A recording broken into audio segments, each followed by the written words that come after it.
Yes, hello, I am James Rowlands, and today it's the Wnr439. It's Aew All Out 2022, and I'm not alone. I have the pleasure to be joined by the entire WNR team. Up first, by my side for every WWE and AEW pay-per-view, it is the fantastic Jack. How's it going? I know you're not doing great because of the Cardiff thing, but apart from that, are you happy to be here today? Definitely happy, always happy to kind of come back and review another pay-per-view, and that being AEW. Ready and excited to get on with it. Yeah, without a shadow of a doubt. And our next guest actually broke your heart, Jaxie, is our resident NXT and New Japan expert. It is Monty. Are you happy with your actions? Yes. I'm not. No sympathy, no regrets. These things happen. You know, it is what it is. But That's hard. That is harsh. What do you mean? Monty took silence today. Hey, man, sometimes you gotta go heel. You gotta go full heel. No one likes, a tweener. Yeah, but you don't want to be of the group, do you? You know what I'm saying? But again, it's an AEW show, and I suppose you are happy because of, like I said, you've won the first two events. Could you get the clean sweep for AEW? I think it's a chance. I think I have a good chance. It was a long show, though, so we'll see. Wow, was it long? Yeah, we shall see. But my last, but no fucking means least, I quote the great Craig McLaughlin. Now, you got to stick with me because this is a long one. So, tell Eugenia what I wanna do. Dum, boom, boom, boom, boom. I'll build a house next door to you. Ba, ba, ba, ba, ba. And when you come out of the front, bum, bum, bum, bum, bum. Listen to my heart go bumpity bump. Ba, ba, ba, ba, ba. Hey, Gina. Oh, Gina. Hey, Gina. Oh, Gina. I gotta say, I fucking nailed that. It is Genius Gina, everybody. How you doing?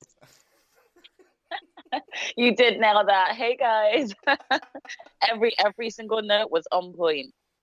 Thank you very much. You know, I am available for bookings if anybody is interested. But believe it or not, before we start AEW All Out, we were left with a Dynamite. Now, Monty, you and I will know this feeling because we have done updates before where they have taken out the entire roster during it. But this Dynamite from the 31st of August seems like a million years ago. But we will get to it because Moxley kicked off the show. He cut a scathing promo on Punk to issuing an open challenge for the world title All Out. He said he wants her to Punk referred to as a modern 16-minute man. What a load of crap turned out to be. 57 minutes left in me. He said he curled up in a little ball to die, and he folded. Champions never fold. He didn't turn out to be anything we wanted him to be when we welcomed him back. Fragile ego, fragile body, weak mind, weak spirit. It's weird, Monty, but how true? Well, Moxley was on the money a week before. Like, wow. Like, he was on some, psychic levels at this point. In hindsight, of course, in hindsight, at the time, it just seemed like a dig at the first injury, but now, yeah. Well, don't worry, everybody, because Ace Steel, I'm sure we won't hear from him for the rest of the night. A friend of Punk, apparently, retrieved the contract from the ring and tucked it in his pocket. We then saw Bryan Danielson beat Jake Hager. Morrissey took out the wingman and Stokely halfway off of his car. And Morrissey, I saw in Impact, and he's done something really nice with his hair. I don't know what he has. He's added like a little bit more to it. Really, really good. Shida and Storm beat Baker and Hate with Britt being pinned by Shida. Excalibur revealed that Kip Sabian will challenge Pac for the All-Atlantic Championship. Then we had the CM Punk promo, the Colt Cabana chant. We didn't know this would start things. Punk turned to the fan that started it and screws in his foot is more than that. Fat fan in his life. Be a star, Punk. be a star. And then Ace still interrupted it and said, you're going to get up to fight, you're going to sign this contract and get a fucking fight, John Moxley. And I thought, did he just say fuck? And he actually did indeed. And Punk went into the crowd, and the eyes of Punk was something special there. And then we got a brief pre-tape promo between Jungle Boy and Christian Cage. Whta defeated Roosh, Phoenix, and Martin. So the AEW Trios title tournament Dynamite final, the Elite beat Will Ospreay and Aussie Open. Will watching Kenny Omega celebrate as he was sitting watching there on the rampway was very reminiscent of John Cena against The Rock. Jaxie, what did you think of the Elite beating Will Ospreay and Aussie Open? Because this was a great match. It really was a great match. I think both teams just absolutely killed it. You could just see a lot of chemistry, especially between Will Ospreay and Kenny Omega from their Japan days. It was, do you know what? I found myself rooting for Will Ospreay and his group, United Empire, to win, I really wouldn't have minded seeing them kind of turn up at All Out. But I can't say that I was disappointed with seeing the Young Bucks and Kenny pick up the win. I mean, we kind of all knew that this return was supposed to be something, obviously this is in hindsight, but was meant to be something big. So we kind of presumed that they would be in the finals as well, Yeah, I think without a doubt. But again, it was great to see the interaction between Will and Omega, and hopefully get something more down the line. Our first bit in news, Kyle O'Reilly is out due to neck fusion surgery. But anybody wants to see the Undisputed Elite, don't worry, because they've released Bobby Fish now. We're going to have more Bobby Fish's comments in a bit. Then there are also rumours of Malachi Black asking for his release. We now know it's true, and the non-compete is 6 months. So, people have got WWE, and also Miro may be looking to leave, depending on what they want to do. And then Tony Khan, of course, burying Thunder Rosa and saying, of course, he'll give CM Punk more time because Rosa wouldn't get the ratings in. Gina, I mean, it's a twattish thing for Tony Khan to say there. And will we actually miss Kyle O'Reilly or Bobby Fish? Or even, I think Malachi Black's the biggest of that list there. I mean, yeah, for sure. Malachi Black is just such an individual that I'm going to be gutted to lose from AEW. He was just sort of beginning, in my eyes, to get the House of Black into the position that he probably would have wanted them to, and especially with these trio tag belts. I think it was prime time, and if you ask me, they should have actually won the tournament. But it's just sad. It's just sad that we're not going to have him back. But I wish him all the best, like for where he moves on to next, And it's the same with Kyle O'Reilly and Bobby Fish. I was so excited to get the Elite versus the Undisputed Era sort of storyline. So the fact that we probably won't get that now, especially with Bobby Fish's release, I'm super gutted. But again, wish them all the best on what they all sort of move on to next. And I hope Kyle heals up quickly so that we can get him back, because I love Kyle. And yeah, with regards to the Thunder Rosa thing, I mean, those comments were just tasteless, as always, from Tony. I just don't understand how he thought that statement would have helped his argument in any way, or better the argument, let's say. He just needs to think better. He needs to think before he speaks. That's literally what he needs to learn. Yeah, I think without doubt, we were seeing it more and more. Then we had Rampage, September the 2nd, semi-final trios tournament. Page, Johnny Hungy and Reynolds beat Best Friends, OC and Trent Chucky. I'm sure Blake Christian is happy. He signed an AEW Ring of Honor contract as Phoenix beat him in seconds. Soho and Ortiz beat Tay and Sammy in non-title action. And in the main event, Ricky Starks beat QT. But hey, at least Ricky got 10 minutes, And I don't think we would stand a chance of catching Gina if Ricky came into the crowd to brawl with a wrestler if we were there, Jaxie. I think that's us done. We just, go with the memory of who we knew Gina as, and she'd start a new life with Ricky, I suppose. I know. It's inevitable. It's going to happen. I do worry for a card in October, there's no doubt. Still,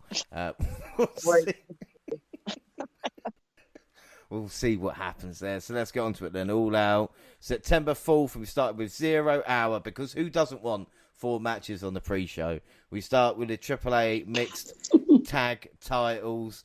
Soho and Ortiz versus Guevara and Miller. And the faces chase the hills around with a golf cart to start the show. And of course, Sammy, it wouldn't be an AEW pay-per-view if Sammy Guevara didn't get hit with, I suppose. And the bout was wild and featured some big risks, even instant interaction and a few close calls. Mel was able to get the win with the TKO. But, I mean, you know, yes, she hit the move, but unfortunately she did look like breaking Soho's nose with that. She was immediately holding her nose as she was getting pinned. This was rough to start. Monty, what were your thoughts on this to begin with? Yeah, you know, I like the way it started. You know, like you said, with Sammy getting ran over, and it had fun moments. But you know, before we get to the finish, the other little ugly spot that kind of was trending online with him kind of dropping Ruby didn't really set the best tone. And like you said, that finish just kind of took the wind even out of the crowd was into it. But then when we got there, you could just see it kind of just sucked the air out of it. And you know, it's the opposite of what I believe a pre-show match is supposed to do. Like that, it ended up accomplishing the opposite of that. Really, in my opinion, starting things off. And I know these things happen, but it's just not the best way to kick a big show or like your biggest show off, in my opinion, at all. I gave it 3 1/4 overall, but yeah, man, tough start to the show. Yeah, I mean, I gave it 3.5. I mean, AEW is not working for Ruby, or so it seems at the moment. And Sammy Guevara seems to be treading water because he's like, get a TNT title run, but then just go back in the exact same position as like Chris Jericho's boy, so to speak. Jackson, what do you think of this? What your score out of 5? Yeah, I kind of agree with both of your comments here. That ending definitely kind of soiled any sort of momentum the match sort of had prior to this. Again, I did question as to why we're getting this for a third time, this match for a third time. I didn't really feel it was necessary. Obviously now this has happened to Ruby. I guess she's going to be injured for a while as well. It's kind of looking like a WWE curse at the moment, isn't it? If you're ex-WWE and you come into AEW, you're either off injured instantly or you kind of get forgotten about and faded after, you know, your hot sort of entrance into the show. So it is quite worrying at seeing all of these sort of superstars kind of either be unhappy or getting injured on a regular basis. And I hope that Ruby has a speedy recovery. But this match overall kind of didn't really do much for me. So I just gave it a 3. Yeah. Gina, what about you? What do you score out of 5? I'm just going to echo my sister's viewpoints and just give it a 3 too. Yeah. Well, poll was the Hills got 60% of the vote. Predictions? Well, after Clash and Wells collide to prediction leagues. Bonus league, Gina Jackson on 6, Monty on 7, I'm on 11. W pay-per-view league, Gina and James on 4, Jackson on 5, Monty on 6. The AEW prediction leagues, though, Monty has not yet scored. He's on 0, Gina on 1, Jackson 2, I am on 3. And predictions for this, we all went Hills apart from Jaxie. So all at 1 point, Jaxie is on 0. On to the FTW title, Hook versus Cool Hand Ange. Daddy Magic distracted the ref so Parker could punch Hook in the eye to get an unfair advantage. After Ange got a decent amount of offense, Hook was able to recover and lock in a red rum for the submission win. Daddy Magic attached him, but Action Bronson saved Hook from being double teamed. For a second, and I don't know about you, Jaxie, I thought Bray Wyatt had put on a shitload of weight. What did you think of this match? I swear I saw someone else say that on Twitter as well. I'm a fan of Action Bronson, so I always knew what he looked like. So it didn't really come across that way for me. But I can see why some people may say that who maybe have never seen Action Bronson before. When I saw him in the crowd, I got really excited. But I also knew that he was definitely going to get himself involved at some point. It was kind of nice to see Hook, you know, have to do a lot more sort of wrestling and kind of think tactically, especially with having I've forgotten his name, the square-headed one on the outside. Daddy Magic. Oh yeah, that one.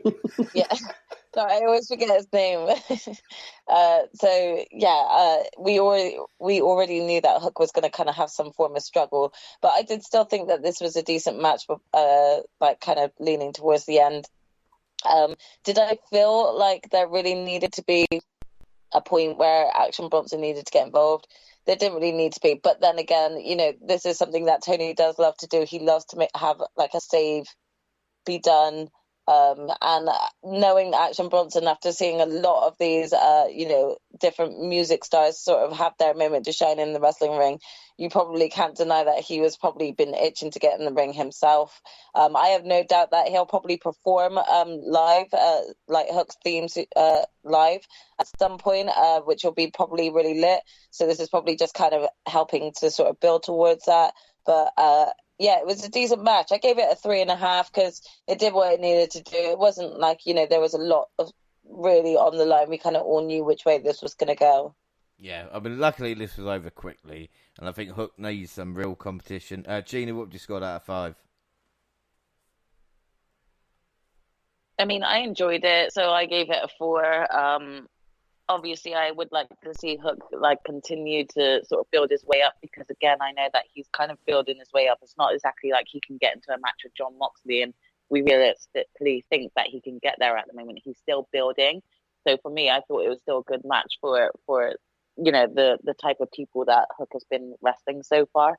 And like Chloe said, Jaxie said, she felt like he had to work more and harder to get this win in this match, especially with the outside distraction being cast. So, yeah, I gave it a 4. Monty, what about you? Yeah, I wasn't really invested in this one, really going into it. And I don't necessarily think it was the most exciting stuff, but I agree with everything you guys said. And Hook wrapped this up quickly, so I can't complain too much. I ended up giving it 3 stars. Yeah, I gave it 3 as well.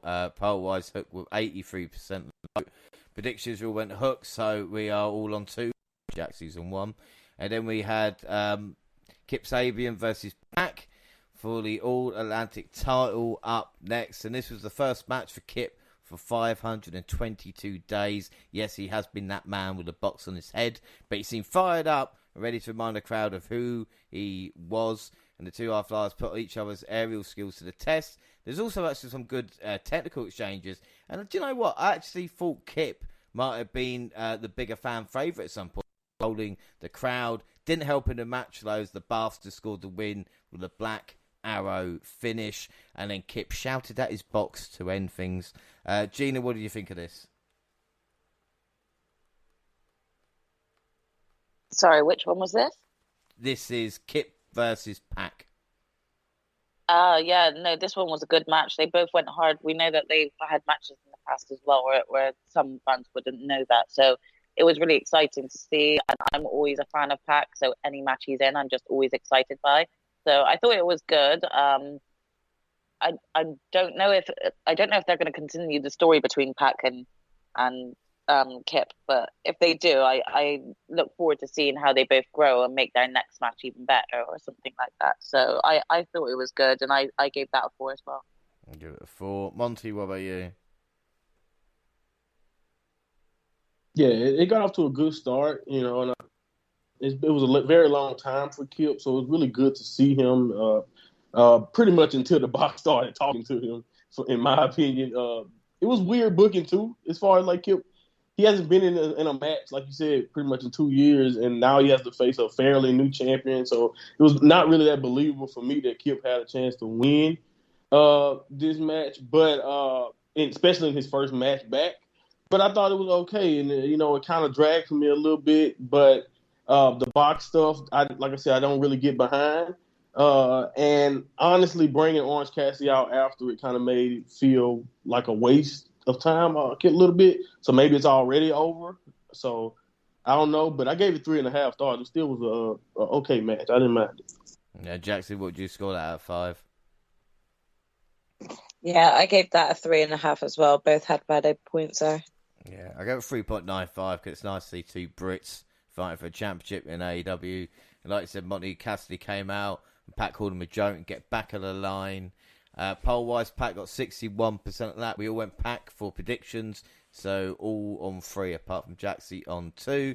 And the final 0-hour match was Tomohiro Ishii versus Eddie Kingston. They started off with a basic lock-up for testing each other some chest chops.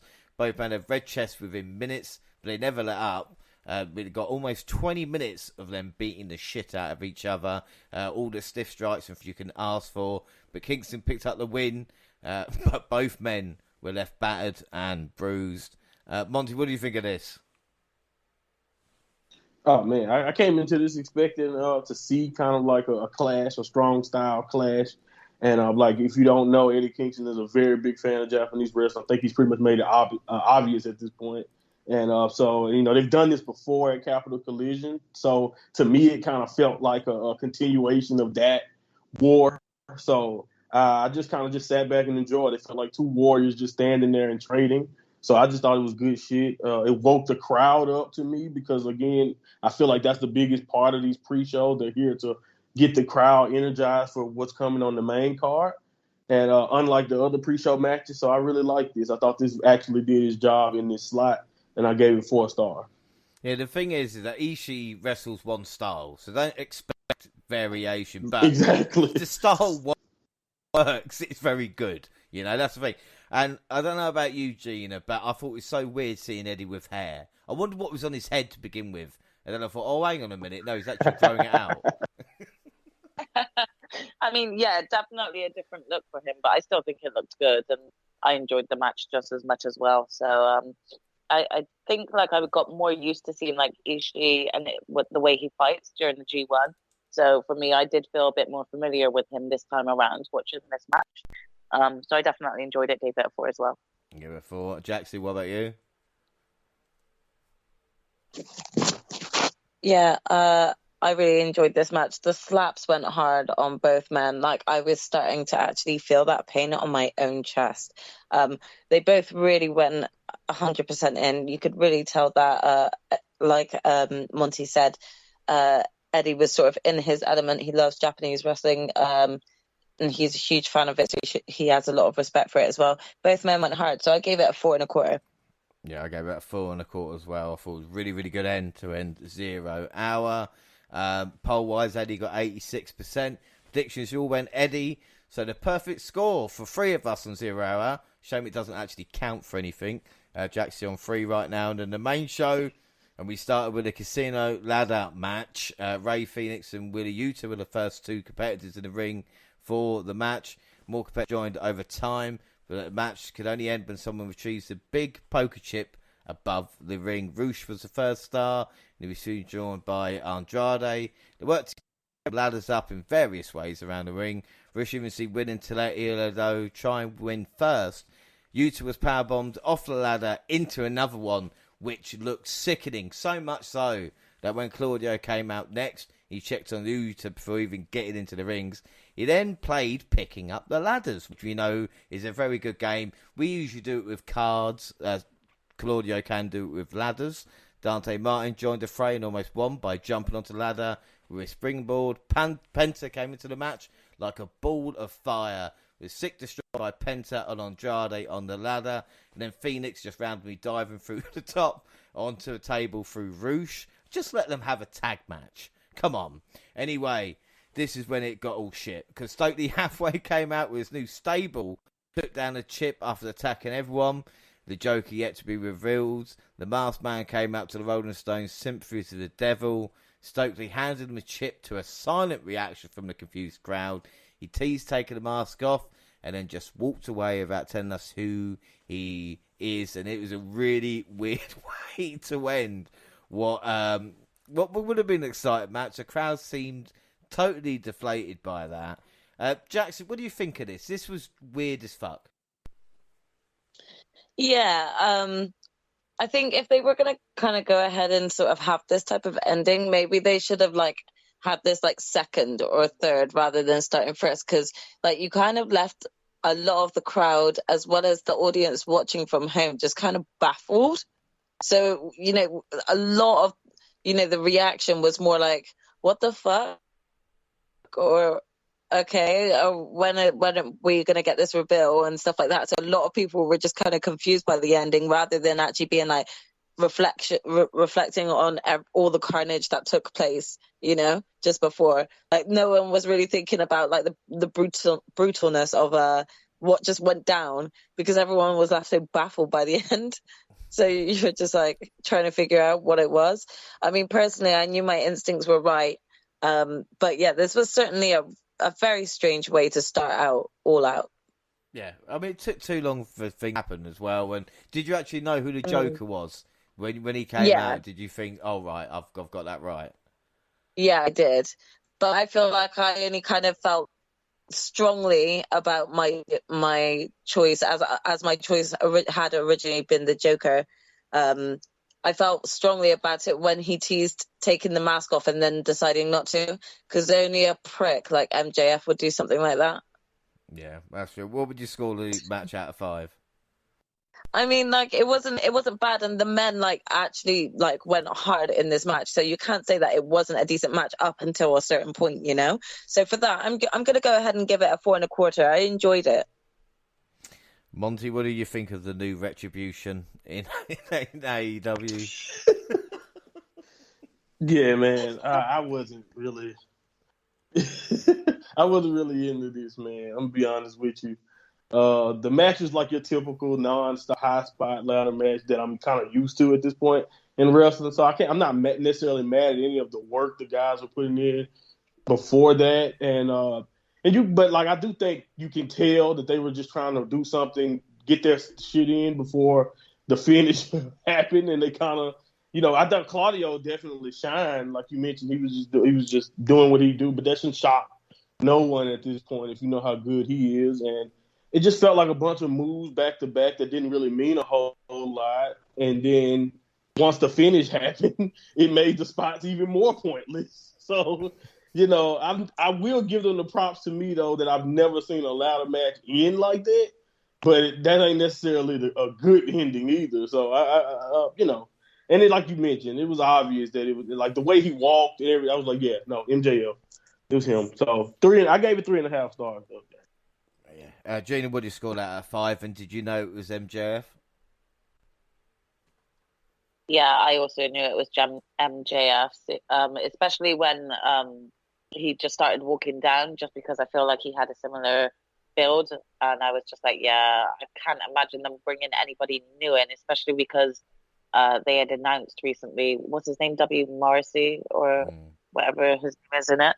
And because he was part of this faction, definitely, because he was part of this faction, I was like, they can't be introducing another new person. So I knew it was MJF, but I thought it was a decent match. They kind of, all tried to give it their all. We all knew it was going to go to whoever the Joker was going to be anyway, so I just gave it a 4 again as well. Well, you say that. Poll-wise, 65% for the Joker. Predictions. Well, there was a bonus point to be given out to Jaxie and Gene, who said the Joker would be MJF. But Jaxie, your prediction actually said MJF or Andrade. But I'm going to pick MJF as the winner of this match, just to make things a little bit more exciting on here. All right? But next time, please. Well, I mean, if you do go back and listen to it, I did say Andrade if the Joker is not MJF. Yeah, but you can't have two choices, really. You let me have it on the podcast before. Don't go back on your word now. Don't go back on your word now. I'm just saying. I already love that in. Just saying that's what I got wrote down though, so saying. I'm just saying, if I listened at the Clash, like, I think McIntyre's going to win, but also Roman could. You know what I'm saying? Hey, listen, that's not fair. I was making a wild choice just to get a double point for the Joker if I was right, and if it wasn't the Joker, then I was going with Andrade. That's fair. Yeah. I believe it. So, special circumstances. So at the moment, like we said, predictions for that. Jackson got it. Regina went on Andrade. I went for Adam Cole. Monty went for Claudio. So we're all on 4 at this moment in time. But a bonus point for Jaxie and Gina for guessing MJF. But we'll do that towards the end, because we've got the final of the Trios Championship Tournament. The Young Bucks, Kenny Omega taking on John Silver, Alex Reynolds and Adam Page. with Paige and Nick Jackson starting for their teams. They actually shook hands before tagging in Matt and Reynolds to have a similar exchange of counters and takedowns. Instead of a handshake, Matt slapped Reynolds across the face. Silver and Reynolds stomped a mud hole in Matt while the ref was distracted until Hangman made him stop. A moment later, Omega and Paige had their first standoff. They traded some tense words before locking up. Silver quickly tagged himself in to take on over against the Cleaner. But later on, we got the tag everybody wanted with Paige and Omega. Paige ended up hitting Silver with a buckshot lariat by mistake, and Omega pinned him while Matt held Hangman back. And the Elite became your first true champions. But I think the crowd was a bit deflated because, again, I think they wanted Dark Order and Hangman to win. Gina, what do you think of this one?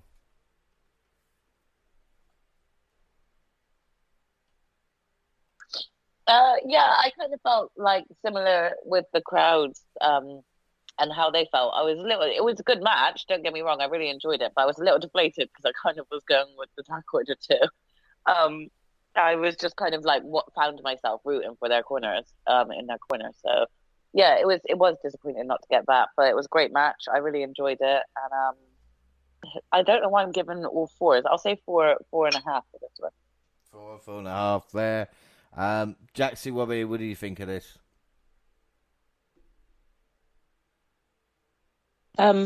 Yeah, it was really good.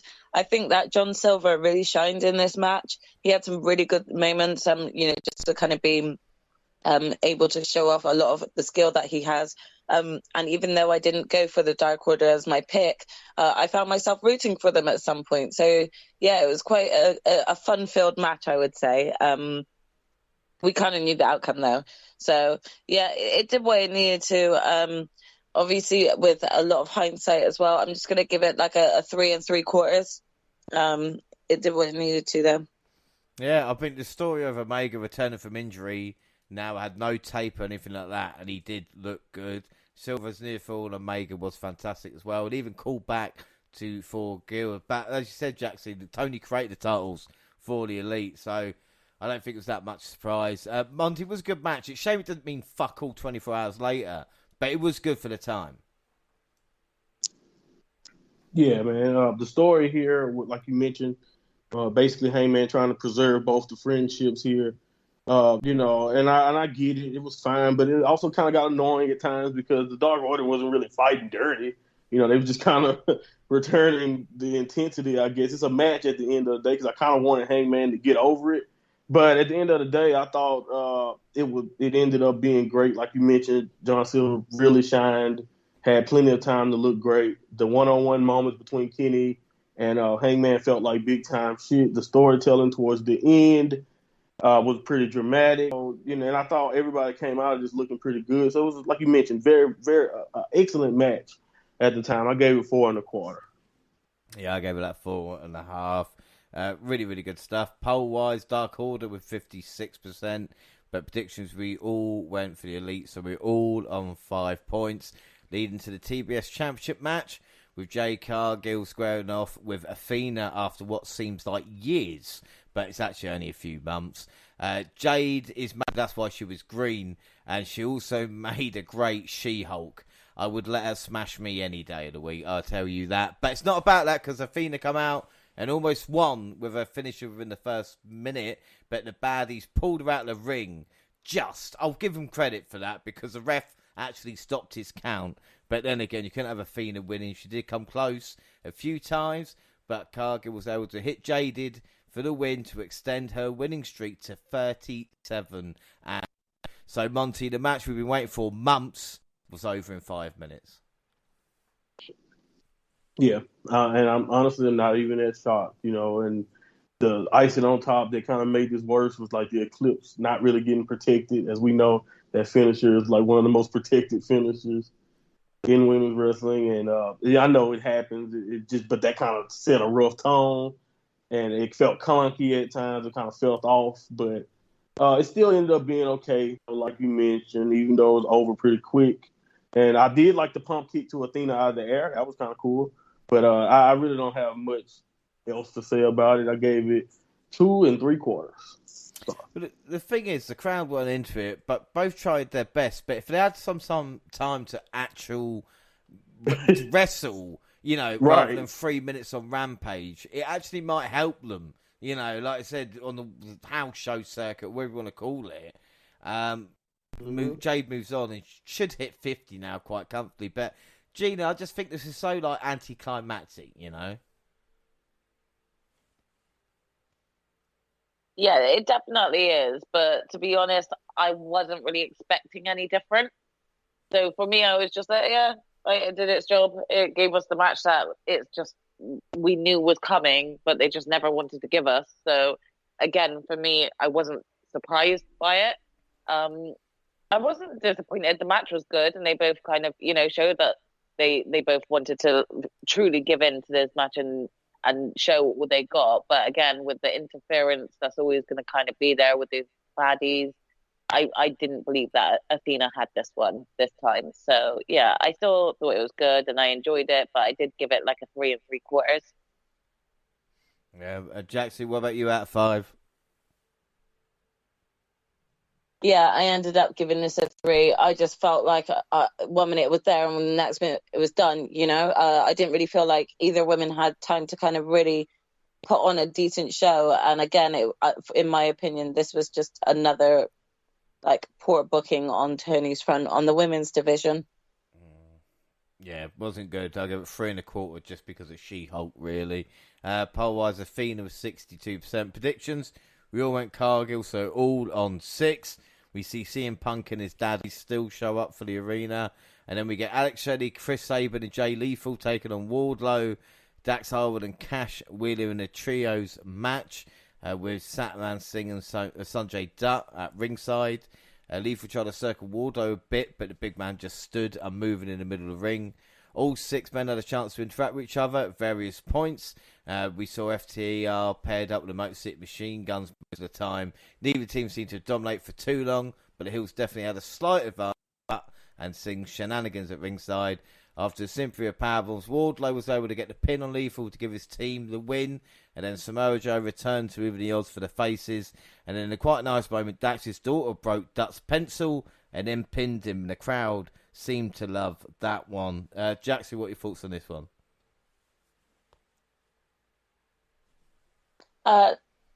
Yeah, this was a good match. Again, over pretty quickly. This didn't go too long.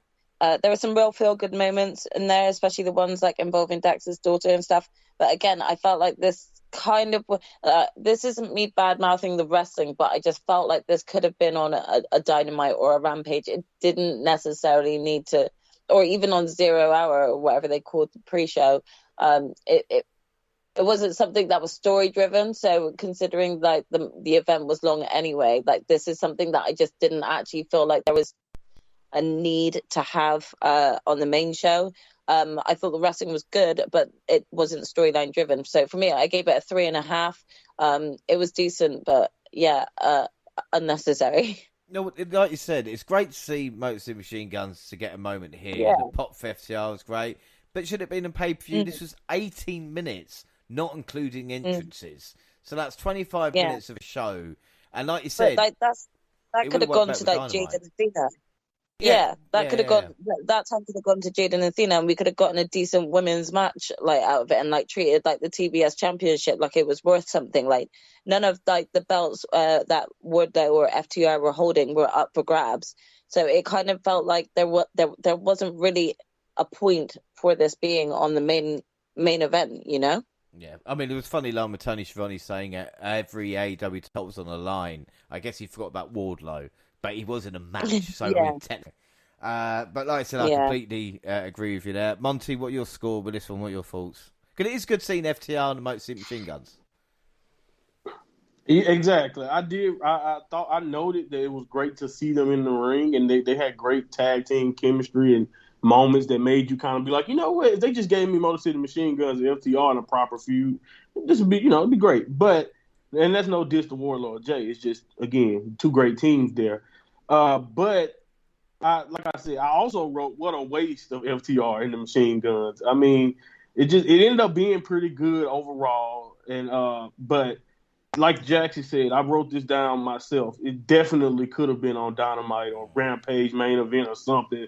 This just it ended up being a good match because of the people involved. And I gave it 3 3/4, but it definitely felt like a waste of time. And I forgot some more Joe work there almost, James, and I love some more Joe. So it's good to see him. But yeah. yeah, I don't watch Ring of Honor, so I don't know what he's up to there, but Gina, what about you? What would you score this out of 5? Yeah, again, I agree with all of you lot's viewpoints on this match. It was a good match, but I kind of feel like they could have done it where, like, again, even though I don't want to add more time to the card, they could have done it where it's actually just Jay Lethal versus Wardlow for a TNT title, and then Motor City Machine Guns versus FTR for the tag belts. That would have made more sense for matches to be on this pay-per-view event rather than this kind of standard 6-person tag. And that's why I agree with your comments in saying it felt like it could have just been on a main show if they were going to go with the 6-person tag rather than make it title matches.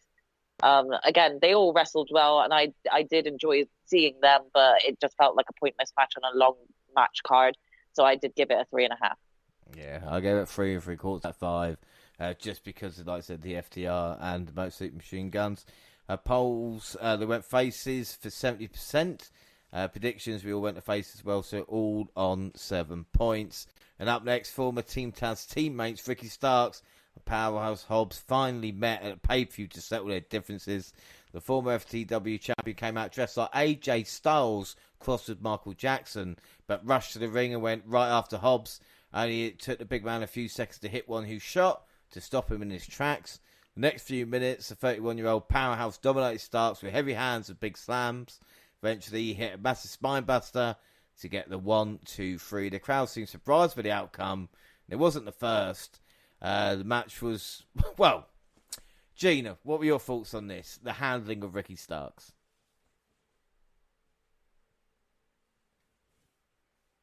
I mean, I'm not surprised. I'm not pleased, but I'm not surprised as well because I had a feeling they were going to do this. They were always going to drag out Ricky and Will's sort of feud a lot, and I did have a feeling that Will was going to win this one. Again, I still went with Ricky because I'm never not going to choose Ricky in a match. That's just betrayal right there.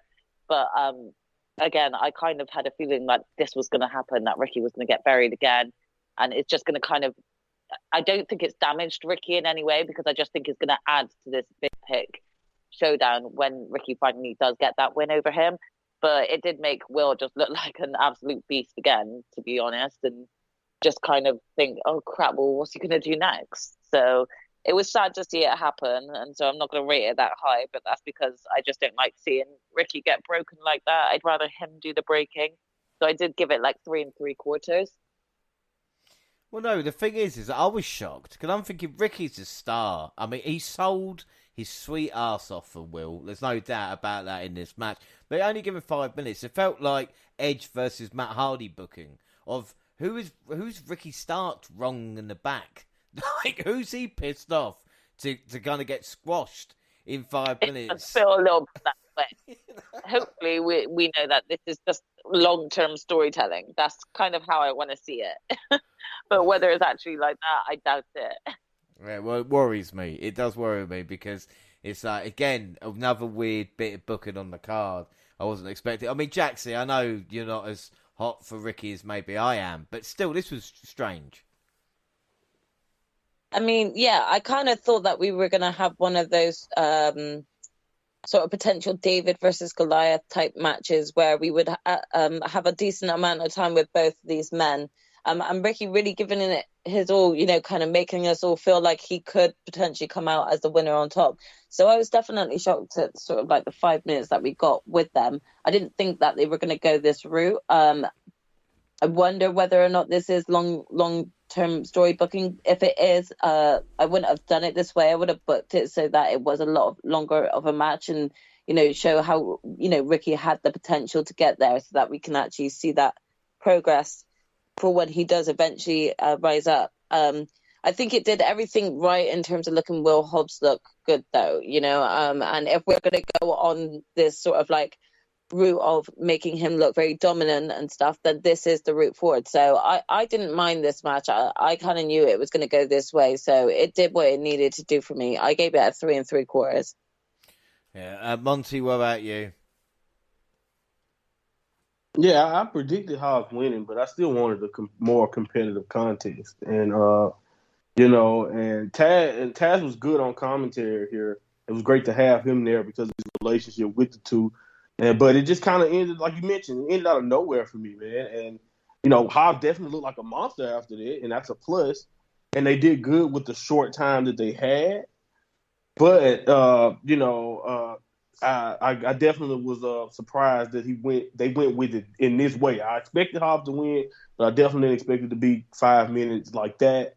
But I do have confidence that Ricky is talented enough. He's good enough on the mic. Like one great promo and another match, he probably would be fine. But I can only give this match 3 stars, man. It was like 5 minutes. It was good. It was fine for that, but it didn't get a chance to actually kick into any gear because of the time they were given. We'll see where it goes from here, though. Yeah, well, here's hoping. Like we said, after that, though, it was a little bit shocking. I'm going to give that 3 1/4 out of 5. Predictions, Starks, 55%. Predictions, well, me and Gina went Starks, as always. Monty and Jackson went Hobbs. So it means me and Gina on 7, Jackson Monty on 8. And then JR joins the commentary as we see Max Caster and Anthony Bowens of the Acclaimed have a shot at the AEW Tag Titles versus Swerve in Our Glory. The crowd was cheering for both teams, but the Acclaimed seemed to be a bit over more with the Chicago crowd. Bowens and Swerve had a quick exchange to get things going for Lee and Caster took over. The Acclaimed had the upper hand after a few minutes, so the champions took a moment to regroup at ringside. Lee facing off for a handshake and started beating Caster up. So the crowd began to boo him for the first time since he came into AEW. The crowd seemed to wake up after being a little quiet after the previous match outcome. Bowens began selling a knee injury, so Swerve focused on the limb with every move he hit. Billy Gunn tried to help him with ringside, but he could only do so much without getting the Acclaimed disqualified. Case began to build up a head of steam after getting a hot tag. Miscommunication led to Lee accidentally hitting Swerve out of the ring. Both teams came close to winning several times before Swerve and the Glory hit a combo powerbomb and double stomp for the top rope for the win. But, I mean, Monty, the night hadn't been great, but my God, this was good.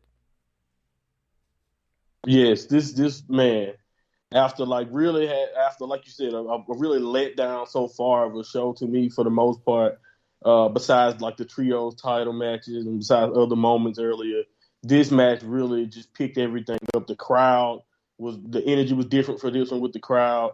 I never really thought I would see Scissoring get as over as it is. All the signs came up. So like that was funny. Keith Lee getting booed was like completely bizarre and weird, but still, cool because I love when I've never seen something before in wrestling. So it was kind of nice to see them kind of switch it up. Even like when the team of Swerve kind of switched their roles to kind of match the boos. I thought that was just expertly done. Then, like you mentioned, the Acclaim just looked amazing, and after that, I think they're probably closer to being champs than they ever were. Like, yeah, it's definitely going to happen sooner than later after a performance like that.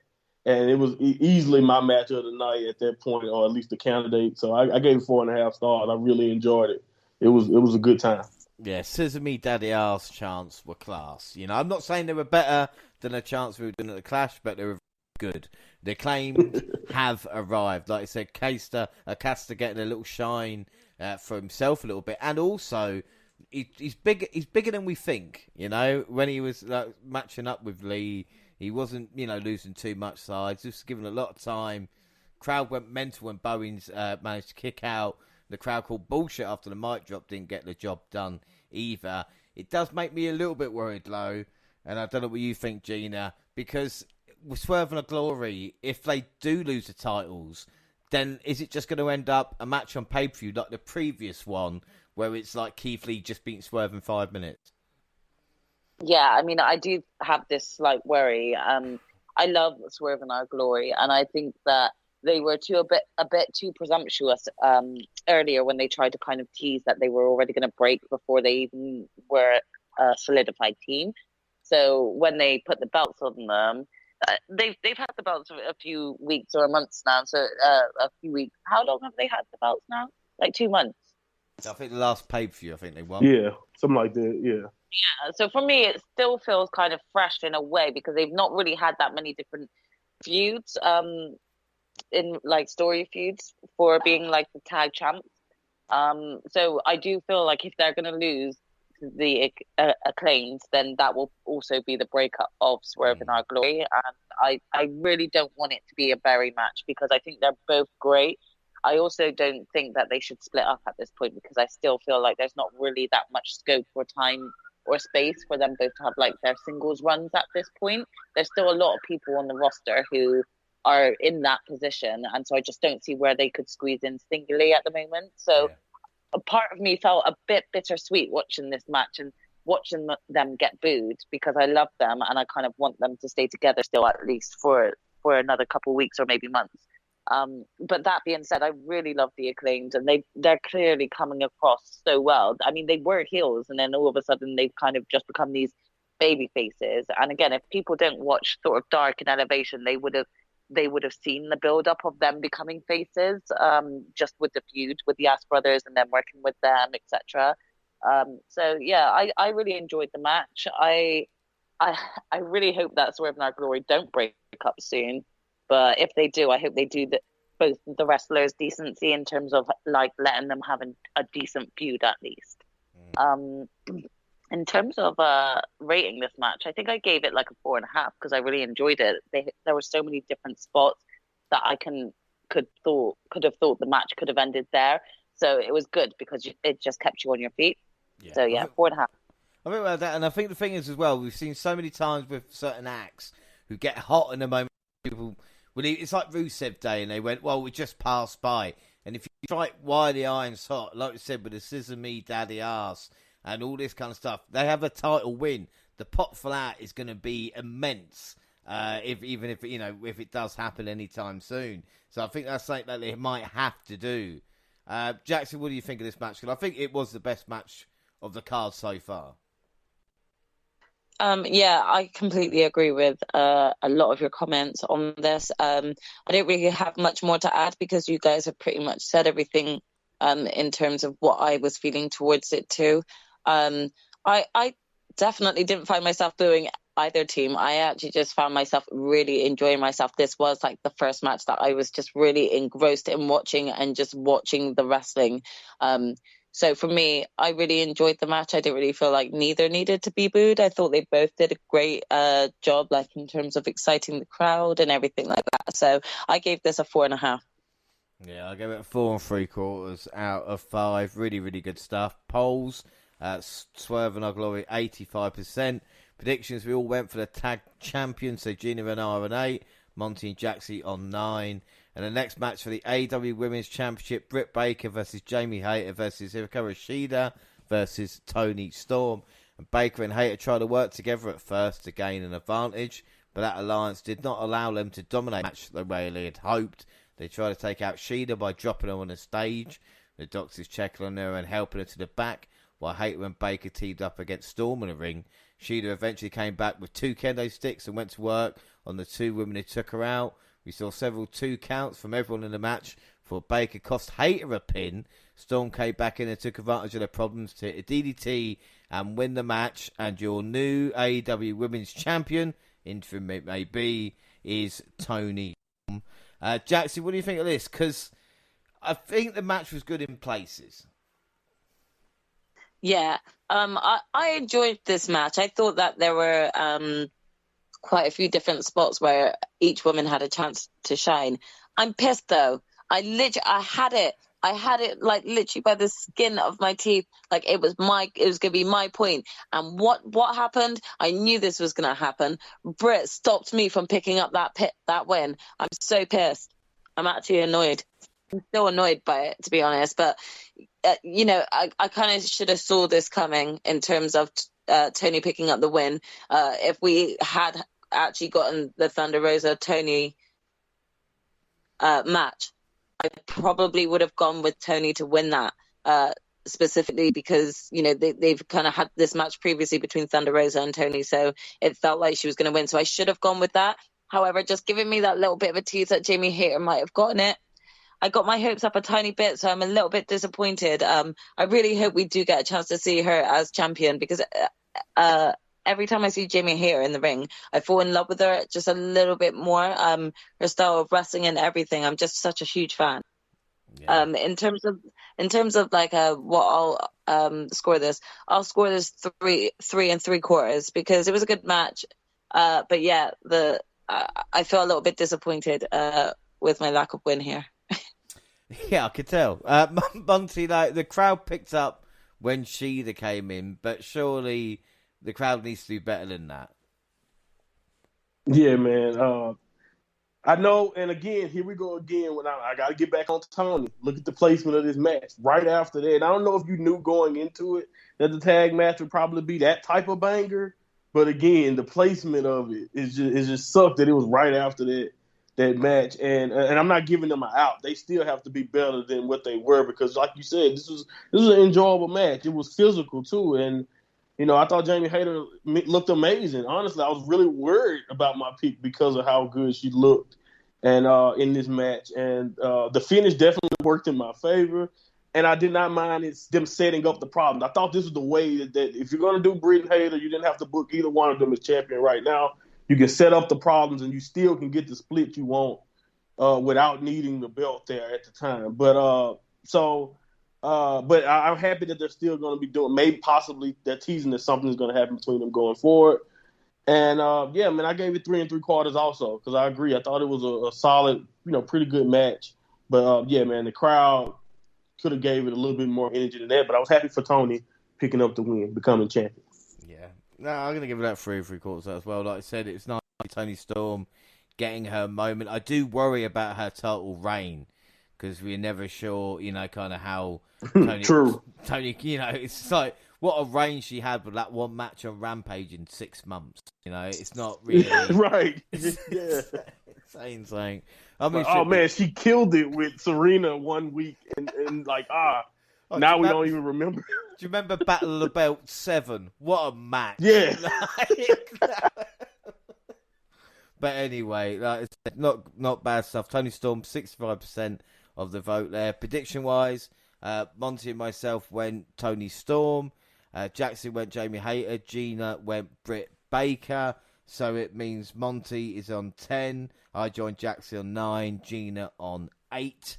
And then we get one of those personal rivalries on the card, which was Jungle Boy versus Christian Cage. The two began as mentor and mentee. McCall's Captain Charisma betrayed them. They became bitter enemies. Luchasaurus came out on the stage and attacked Jungle Boy. Who would have thought that? The old triple turn, eh? Not since Nitro have we seen this, as he chokeslammed his former partner on the metal grates next to the ring. He carried Jack Berry towards the ring and powerbombed the timekeeper's table. The 25-year-old said he could still fight, and Christian hit with a spear and a kill switch to score the win in less than a minute. It's weird to put into words how weird of a booking choice this was. Gina, what the fuck was going on in this one? I mean, I think it makes more sense on what I know now after the event, because I know that Christian was injured. So they decided to sort of just make it a quick squash match and just keep the feud going, especially with the Luchasaurus doing the majority of the work so that Christian could get that win. But at the time, I didn't see it coming, because I think some people were saying it, maybe even you guys were saying that Luchasaurus was going to turn and again and just be like, I was kidding you, Jungle Boy. I seriously have turned and I am on Christian's side. So I think maybe you guys may have mentioned that happening, but I was like, nah, that's not going to happen. He's already shown he's loyal to Jungle Boy. So for me, when that moment happened, I was like, what? And I was like completely shocked. But then again, like I said, as soon as I saw the reasons why they kind of had the match the way they did, it made a lot of sense. I also think it was quite brilliant, to be fair. It just helped hype up Jungle Boy a lot more, Everyone was so desperate to see him get that win. And when his mum slapped Christian as well on his way out, we all thought, oh yeah, Jungle Boy's got this. He's going to rinse Christian. And so just to not get that ending or that outcome, I thought he has made fans even more invested to want to see that and to want to see Jack Perry get that revenge and and Christian get his comeuppance. So yeah, I definitely enjoyed it, and I think that it was such a long match card. It kind of did what it needed to do, and it got it over and done with quickly. So for me, I still felt it was great. I will give it like a 3.25 though, just because it wasn't that long of a match. My thoughts were that Tony lost his fucking mind after watching Clash. That's my only thing, because the one match that would delivered a really feel-good feeling would have been Jungle Boy winning, even if, like Christian was injured, of rolling Christian up and getting that pin. Just squash Christian. Yeah. Or something, yes. Or have him out, because the thing is, we're going to have to wait 9 months now. And I know that's how Tony usually books, like the TBS title feud, but we can't take 9 months of waiting for this. It's like cracks about a dead father means you're a winner in AEW. I can't explain it. Jackson, what do you think about this? I mean, this came out of nowhere for me, and I don't know how much more like I was expecting out of this feud between Christian and Jungle Boy. Obviously, now we know it's going to be prolonged, especially with this turn. I certainly didn't expect this, to be honest. I feel like I should have cared more about this change and this turn of Luchasaurus, but the way that Luchasaurus has been consistently booked has always been like the lackey. So like I kind of just like, I don't know if I care that much about like him turning, because he's just like, he's done this a couple of times. He's gone back and forth. It's just kind of like, yeah, you don't know what you want in life, Luchasaurus, really. Like, both of them should just drop you, really. So yeah, I don't know if I'm actually supposed to be invested in that sense. The only thing I'm actually invested in is actually seeing kind of this character change and character growth of Jungle Boy. I do think that this is what this storyline is meant to be about. It's supposed to see, a nice change in character for Jungle Boy to Jack Perry, to hopefully see some growth, not just within his sort of like appearance as Jungle Boy, but maybe into something else. So it'll be interesting to see what kind of the end game outcome of this is. But after the betrayal, I think that I just kind of was a little bit like, not deflated, but also kind of like, okay, hurry up and squash him then, because this also kind of feels like it was a wasted match and wasted time on this long pay-per-view. If they were going to do something like this that would actually result in a squash, I don't know. I feel like this didn't really need to be in All Out. But obviously, I think that there was a level of importance to this match for it to warrant to be on All Out. But with the outcome, I was just a little bit like, it really just took up time at this point, So for me, it did what it needed to do, but I also was just kind of like, okay, can we move on and actually try and have another decently portioned out match? So for me, I just gave it a 3.5. Yeah. Monty, what about you? I can't believe you guys rated it. Like, I thought this wasn't even a match to me. This was like an angle, and I didn't even write a rating. I was so aggravated. It just, again, I even finding out about Christian's injury, I don't like using Luchasaurus as a plot device. Again, the reason why you didn't care about him turning this time is because he just did it last month. And how the hell is anybody gonna get invested or care about anything that he does? And I know, like, you can kind of say that, he's more treacherous, or it's a double turn. But again, it's like, how can you take anything he do seriously going forward? What you about to say, Jackson? No, I'm just agreeing with what you're saying here. This is what I'm talking about. How are we supposed to really be invested or shocked by this turn when he turned the other side, a couple of weeks ago? It just kind of it feels like, in 2 weeks' time he's going to be back on Jungle Boy side saying, oh yeah, I fooled you again, Christian. Do you know what I mean? Yeah, exactly. Like, what is that to stop him from 2 weeks from now apologizing and like, who? It wouldn't even be a stretch because of how stupid they made him look. And and then and like you mentioned, James. So for now, are we expecting Jungle Boy and Luchasaurus feud to hold us over 6 to 9 months until Christian comes back? Like really? Like that's the way you decide to leave this? You're better off if you let Christian get squashed or take a quick pin, shockingly, and he looks embarrassed, and he goes away, have his surgery, pops up out of nowhere. My Jungle Boy's at his height, it's like TNT champion or something. 9 months down the line, and then Christian takes him out of nowhere. I just booked something way better than that in 5 minutes. And this pissed me the hell off. I'm not giving it any stars. But so there you go. Monty, you need to get creative. Get on the creative team, please. 0 stars, bro. Instead. well, it'd be funny if Luchasaurus, just every couple of weeks was like, I'm on your side now. No, goes to chokeslam him. And he's like, I'm just fucking with you. Like, oh no, it's not me. Oh, I'm gonna do it. No. Like, you could just Big play Show that out. was so proud. Yeah, you play it out for months. Just I chokeslammed you last week. I was just fucking with you. We're fine. No, I go with 2.5. Even Big Show was offended because it was so quick. It's like, how can you're supposed to turn, but not this fast, big guy. And the thing is, as well, the thing I hate about it was the punishment Jungle Boy actually took to his back, and the markings on there were terrific for no reason because no one cared. And that's when some wrestler gets hurt, and there's nothing from that. That is what's wrong. Yeah, man. I just don't. It's like this scene with a ladder match. It's like they're risking breaking their neck for what?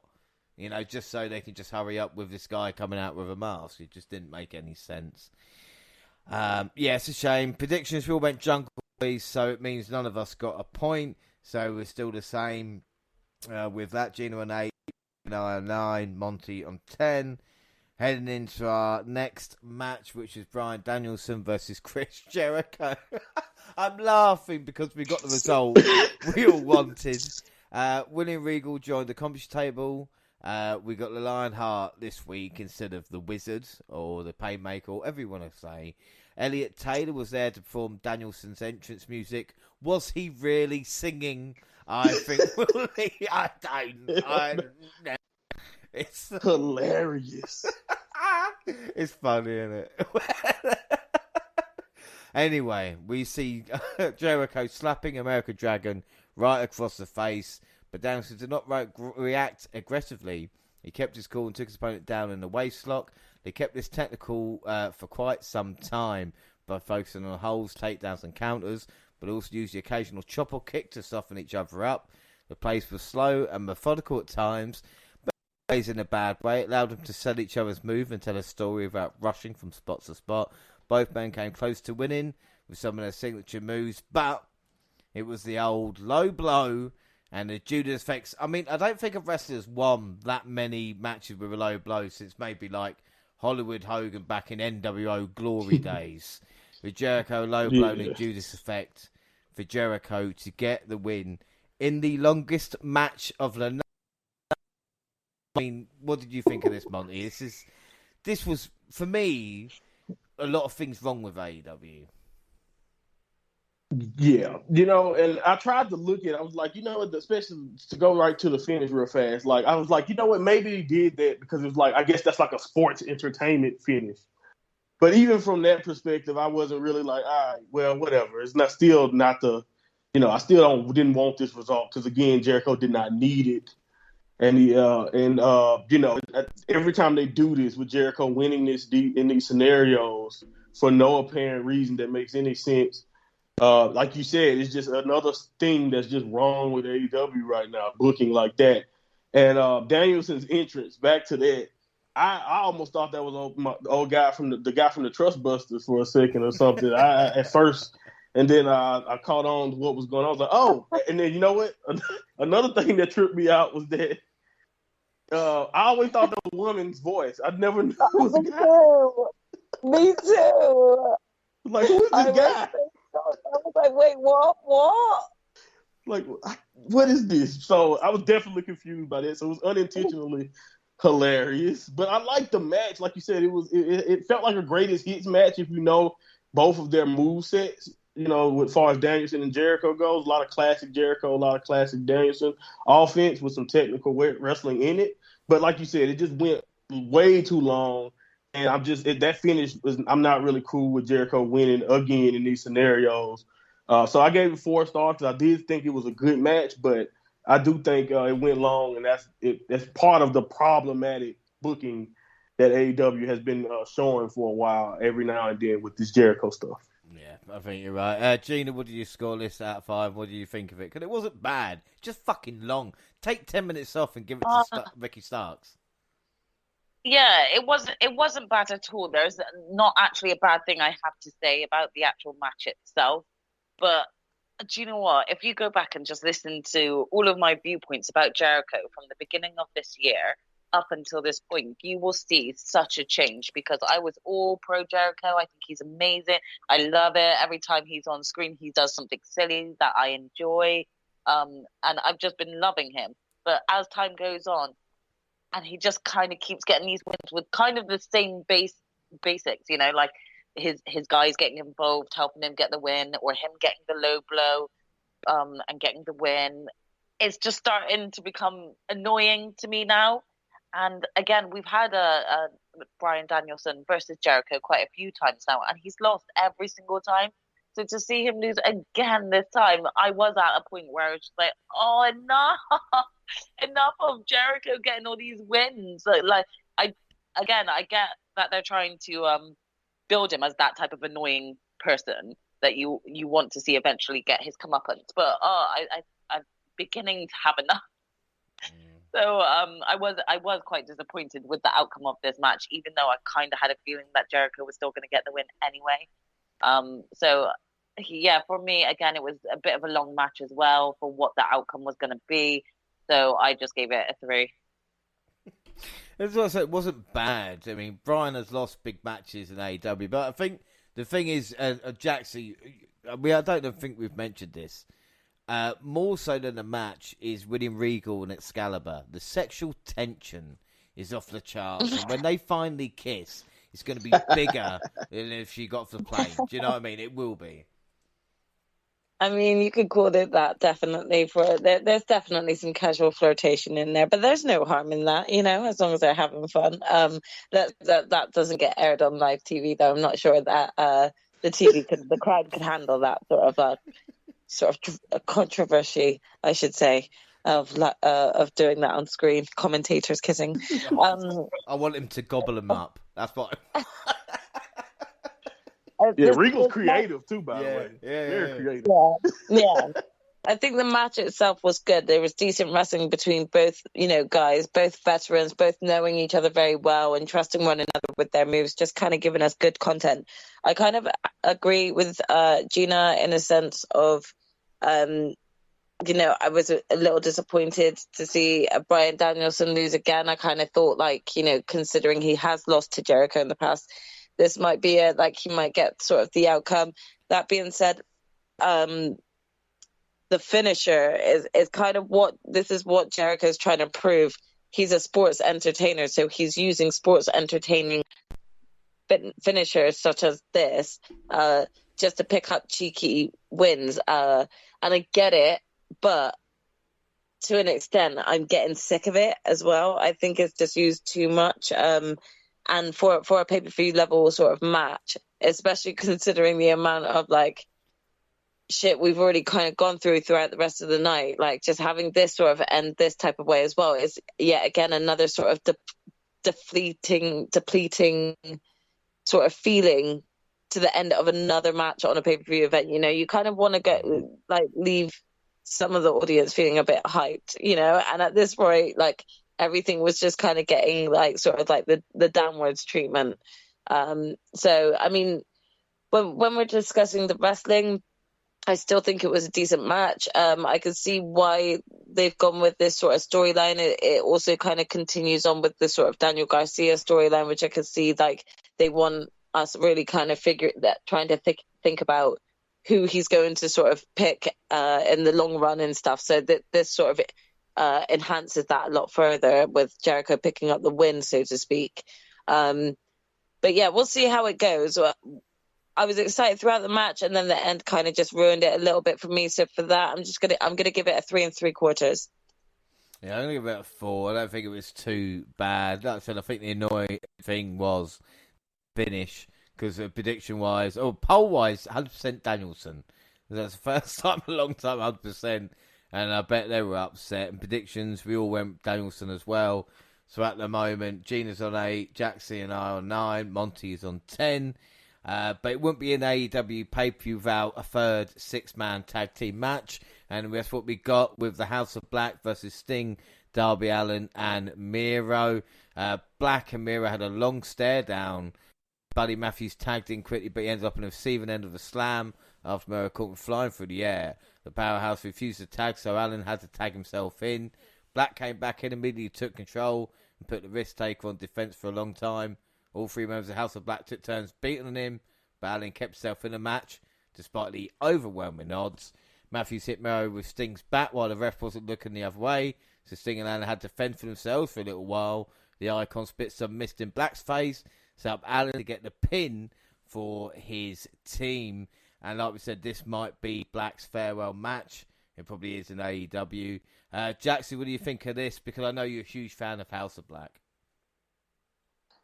Yeah, I was a little bit sort of defeated on this one.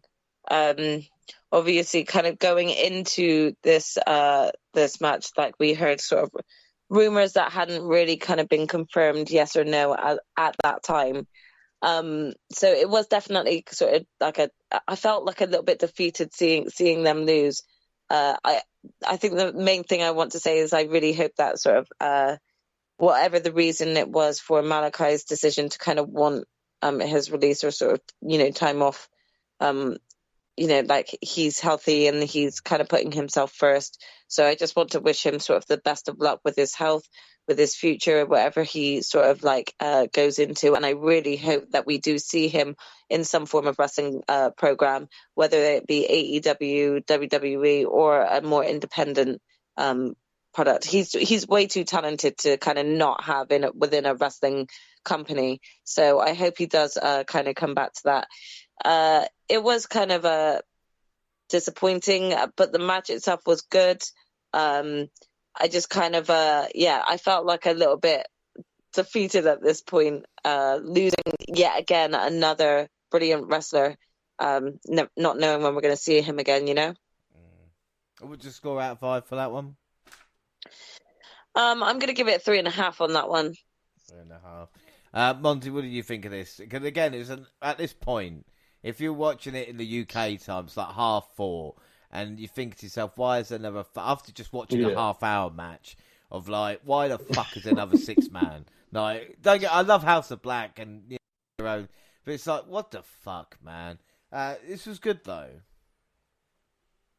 Yeah, I honestly, I did not stay up for one sitting this time. I saved this match and watched it on like replay the next day with clear eyes and all of that because.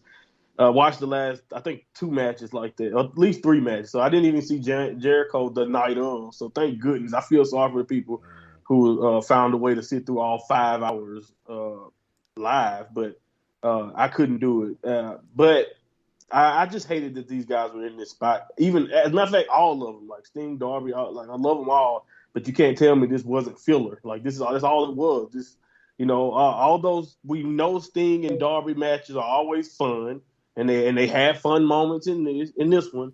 I'm honestly over that formula because they've kind of been doing the same thing linked together for a long time. And you can't tell me Miro didn't necessarily deserve better, and you can't say Malachi or House of Black in general didn't deserve better. And I think everyone in this match deserved better than this. And as of late, you can't necessarily tell me Miro or Malachi is in any better position than they were in WWE, especially towards the end there. Like, it's almost the exact same thing where they're barely there and when they are, and it's been inconsistent at the best at this point. And it's just a damn shame because House of Black, when they came in, that you start off this run like they were going to be the coolest damn thing possible. And they just kind of slowly but surely, if this is it, it's been fizzling out slowly but surely as we went along here. But I love Malachi. I wish him the best. I don't know what's going on. They say personal issues. They say, all types of stuff too going on. So we'll see what happens if this is it in AEW. Again, it's funny to me how I think this guy is like a straight up home run, and now WWE would have dropped the ball, and now AEW would have dropped the ball with Malachi. I just don't understand how it seems like the fans get how great he is, but no one can depict him the proper way. But I gave him 3.25. Gina, what do you score out of 5? Yeah, I gave it a 3.5, but again, I was feeling very deflated. I gave my views earlier on Malachi leaving, and I am really, really gutted to lose him. And it just, as Monty said, I don't know what both companies are doing and whether it's something that they're not seeing, but the fans definitely know that Malachi deserves much better, and you can't tell whether he's in a better position at AEW than he was in WWE at this point. So it did feel deflated, but the match itself was still good. I still enjoyed the spots that we got. We had a bit of comedy in there, but there was still like a lot of brutal shots. Always enjoyed it. So yeah, I give it 3.5. Yeah, I gave it 3 3/4. Like I said, still the good stuff. Poll-wise, House of Black got 76% predictions. Gina, Monty, myself went Miro's team. Jackson went House of Black. So that means Gina and Jackson now on 9. I'm on 10 points. Monty in the lead with 11. As we get to our main event, Jon Moxley versus CM Punk for the AEW World title. Was booing Moxley and cheering Punk. So obviously they played these reactions with Mox acting a little bit more like a heel. Punk hit a GTS very early in the match, but only got a 2 count. A few minutes in, the Moxley chants began, and it's just as loud as the Punk chants. Punk was busted wide open. His white gear began to show huge red stains. Mox began to take Punk apart piece by piece, but the challenger refused to stay down for a pin or tap out submission. Both men tried several different tactics to win. Moxley was the one controlling the pace for the majority. He countered the GTS and hit the Death Rider for a close 2 count. Punk managed to escape the Bulldog choke and hit the GTS. He picked Mox up to hit another and covered him to become the new AEW World Champion in front of his hometown crowd. Gina, CM Punk's a champion. I know what was just about to happen afterwards. And there was no sign. The thing that annoyed me about this, there was no sign of CM Punk selling that foot injury that was so important in storyline 2 weeks previously. But what did you think of the main event? I mean, yeah, it was good. It was a good main event. And to be honest, again, none of us were kind of assuming what was going to happen after the main event. So I knew this was coming because I expected Punk to win it back eventually, especially because he had just come back from the injury that took him out of being the champ. So, and especially because we were in his hometown, I was like, yeah, Punk's got this. So I'm not surprised. It was a really, really good match, though. It's just that afterwards, it's shocking. It just gave us so much more content than what we possibly got for their actual storyline on the main show. So, yeah, I don't really know what to. We'll discuss that part after the actual match, but the match itself was good, and I'll give it a 4 stars. Yeah, 4 stars. This felt, Jaxie, like a classic Attitude Era.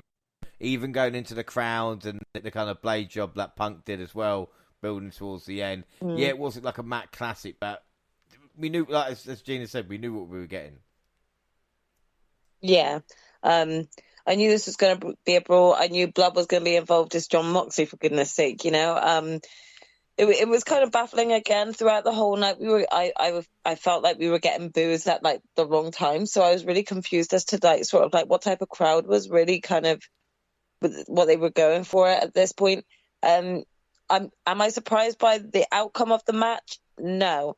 Am I surprised with what came after? Yes, because it literally negates anything that took place on All Out. So it kind of feels like a bit like bittersweet to kind of like potentially pick up this win when I feel like it should have just already been like it should have gone the other way around. It shouldn't have, in my honest opinion, have left Hangman Page's hands.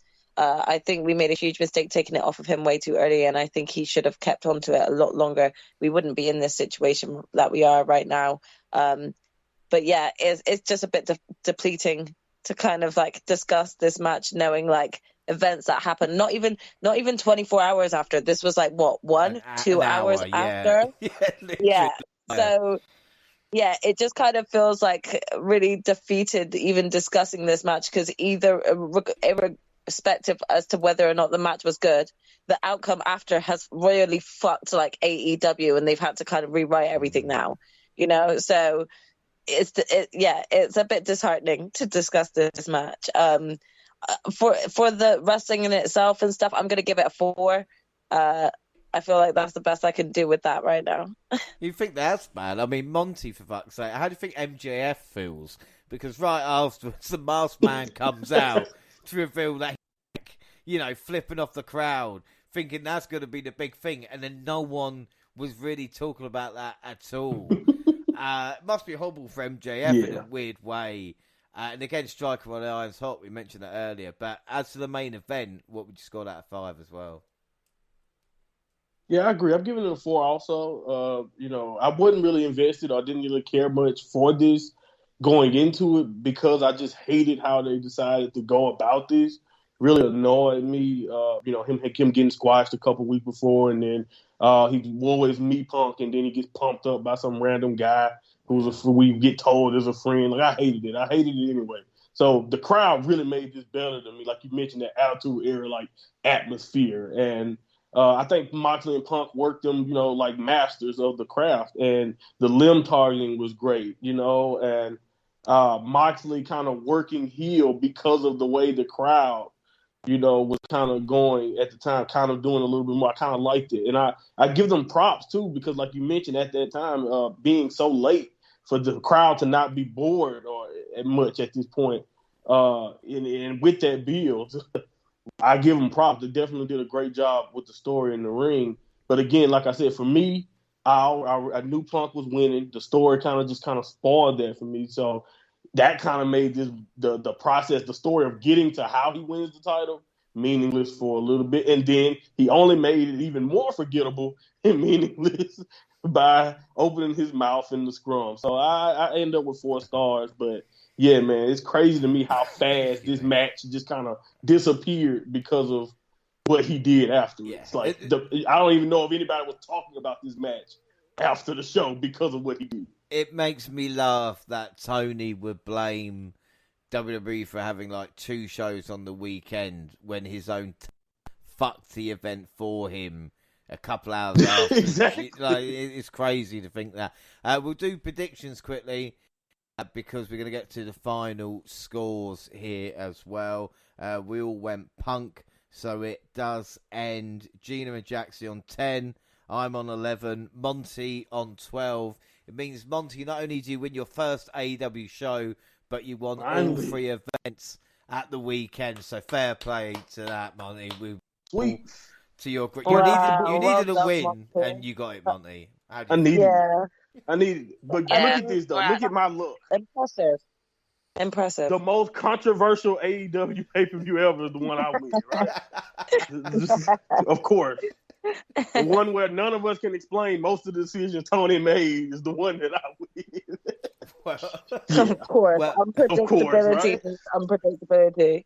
But the thing is, as well, Monty, is much like me at because there was 3 events at this weekend, you got all 3.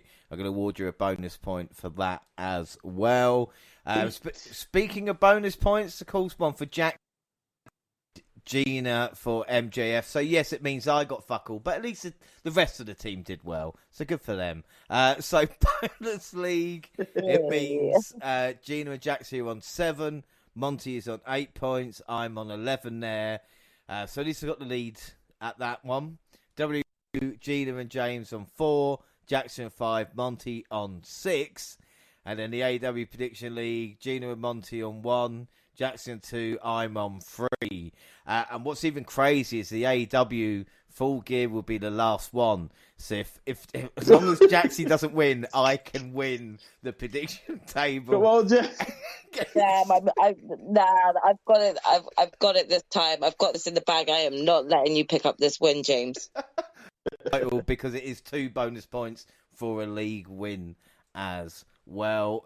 So overall for this one, we'll talk about match MVP and rating.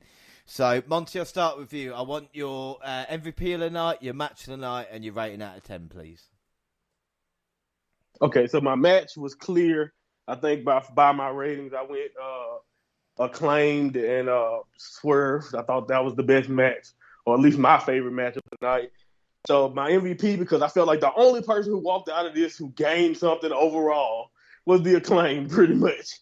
That's pretty much my default thought process. I couldn't think of too much of anybody else who really won coming out of this. So, yeah, the acclaim's my MVP. And overall, I guess I have to give it about 8. It wasn't, like I said, wasn't necessarily the greatest. Like, it was very bizarre in the way it was booked. The wrestling was pretty good, or at least about what you expect from AEW. But I think we all know that they've done much better than this on pay-per-view. And as a matter of fact, for the standard that they pretty much set for All Out for the most part, I don't necessarily know how well this adds up with the rest of them. But, yeah, overall, I give it an 8. Jaxie, over to you. I want your match of the night, your MVP, and your score out of 10. Yeah, I think it was quite hard for me to choose an MVP, to be honest. I think Monty had a good choice there. I didn't think like that, to be honest. I went with a bit of an underdog who I felt like stood out in his match, who I thought did really well. And I went with John Silver as my MVP just because I felt like there was like a big uproar. The crowd really kind of enjoyed seeing him just go on that run. And he had quite a good like little streak going for him. So I put him as my MVP for the match. I put my match of the night, though, as the Acclaimed and Swerve in Their Glory, because I thought that was a brilliant tag team match. And I thought both teams really excelled and did really well in the match itself. Overall, I didn't think this was the best of them. I felt like a lot of the sort of outcomes were just like real Tony Khan outcomes that just really just you want to ask why. So for me, I just gave this 7 out of 10. Yeah, it's a bit of a shame, really, you know, like, 'cause it had so much potential. Gina, same 3 questions. Your match tonight, MVP, and your rating. Saying match of the night, I'm going to go with the tag match with the Acclaimed. In terms of MVP, I don't even think I really have one. I mean, if you want to say I'm going to copy, then I'll just go with what Monty said with the Acclaimed, because to be honest, I do think that they're the only ones who came out of All Out with anything of beneficial, beneficial to them. I mean, maybe Toni Storm as well, but I wouldn't exactly say that her performance was MVP worthy enough. So I didn't originally have an MVP, but if I've got to choose one, then I'll go with the Acclaimed as well for that. You have to. Yeah, then I'll go with the Acclaimed. I'm being forced into it. No, I'm joking. And for the rating, yeah, again, it wasn't their best one at all. I'll give them a 6.5, to be honest, because there wasn't really much that I would go back to watch on that per se. Even MJF's Joker entrance wasn't a shock to me, which isn't a bad thing. I'm glad he's back. He's entertaining, and especially with the shit show that we got after, he's probably going to be back into one of the main, like, you know, regular storylines that we're going to get. But because I wasn't surprised that he was there, I wouldn't exactly say that warrants enough to add more points to the rating of the overall show for me. So 6.5.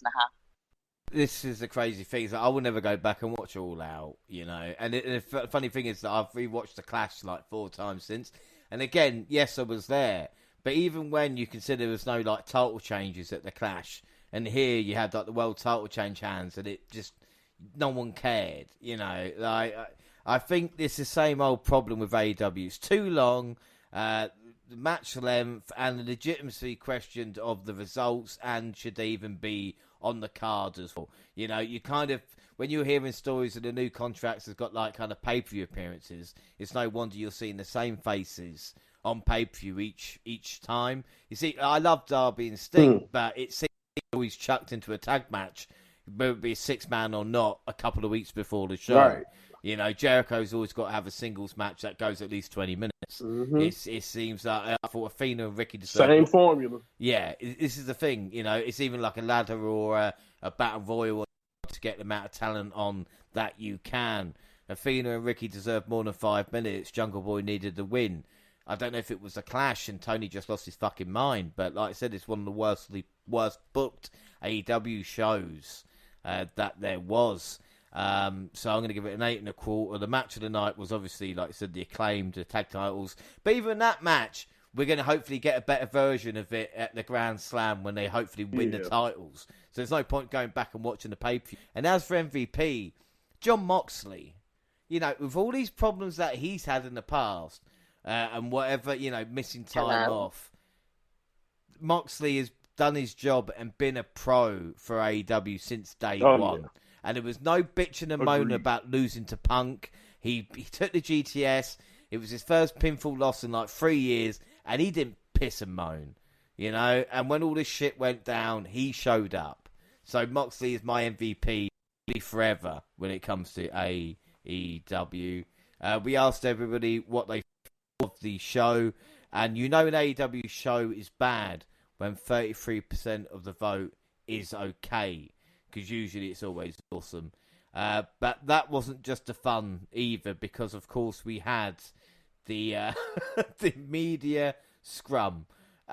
This was fucking mental, to be fair. I don't know what Monty and anything else. Was CM Punk first coming out and eating muffins and Tony Khan and speaking about Colt Cabana or Scott Goldman straight away into it. And basically kind of going after him. And I found it was funny. There's a few quotes about him saying about Colt Cabana sharing a bank account with his mum, sitting next to the guy who shares a bank account with his dad. No, but this is, again... right. We could go into the detail what CM Punk says, having a go at Adam Page, having a go at the Bucks for mentioning Colt.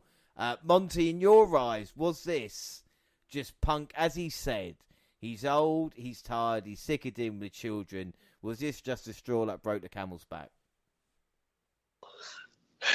Apparently, man. I don't know. I really don't know why it had to happen when it happened. I've heard all types of rumors of it was predetermined by him.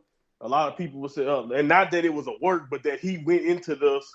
No matter if he won the title, whether he was injured or not, he was going to go off on them. And I don't necessarily know why or whatever. They said a lot of people are saying that he peak pointed or he knew exactly the journalist to talk to about Colt Cabana. It's all types of details that's coming out that who knows what to believe and what not to believe. I really have no clue what could have set him off. Because again, like I keep saying in this thing, he, again, sitting there with the championship that he just won in his hometown, it still feels like everything was going your way. So why are you so? What the hell are you mad at now, Punk? That's what I didn't understand about because he just won the title in his hometown. You're supposed to be focusing on that. How the hell did this get on Colton? Why is this on the VPs? What's the point of any of this? Why are you really just bringing this up when half of this shit happened months and months ago? Why have you been sitting on this so long? You're 40-something. You're a grown-ass man. So after a while, it gets annoying. What the hell is this? And why does this have to be done? And then Tony just sitting there looking like an idiot. He just let him keep going. And I'm like, Tony, say something. The situation, you idiot. Right, say something. Why are you just letting him do this? What is wrong with you? And it makes no sense from the very beginning, Jay. Well, I could say this is, Punk said, what did I ever do in this world to deserve an empty-headed fucking dumb fuck like Hangman Adam Page to go out on national television and fucking go into business for himself? What did I do? Didn't do a goddamn thing. It's not Tony Khan's position to make it very fucking clear. There's people calling themselves EVPs that should have fucking known better. This shit was none of their business. I understand sticking up for your fucking friends. I fucking get it. I stuck up for that guy more than anybody until it was my decision not to. And then with those comments, again, it was shocking to see it on the Media Scrum as it was. But I've had thought about fair play to Hangman Adam Page.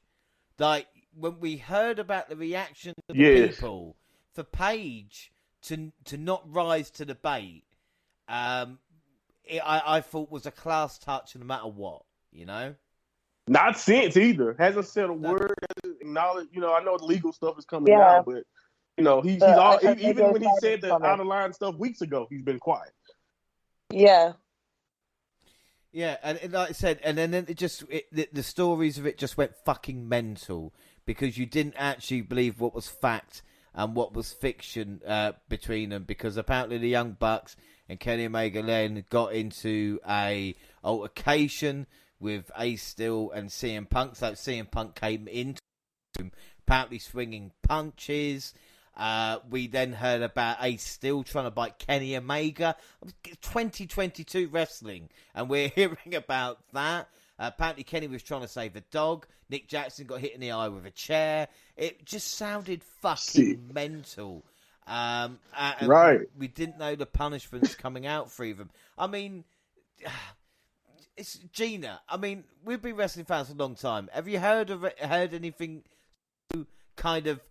It felt like a wrestling storyline, like we're going to get Brandon Cutler's version of this soon, Yeah. I definitely be all here for Brandon Cutler's version. No, definitely. It felt like a work in a way. I was just kind of expecting, more news stories to drop and be like, heads up, this was all work.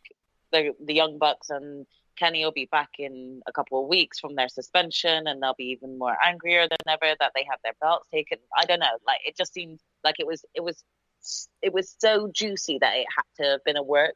So the fact that it's not, I think, is what makes it even more just like jaw dropping. Like, oh, really, this has happened, Well, the thing is as well, and Tony Khan was surprised or happy about the rate Dynamite got. Of course, Dynamite would get a good rate because we're going, what the fuck are they going to do now?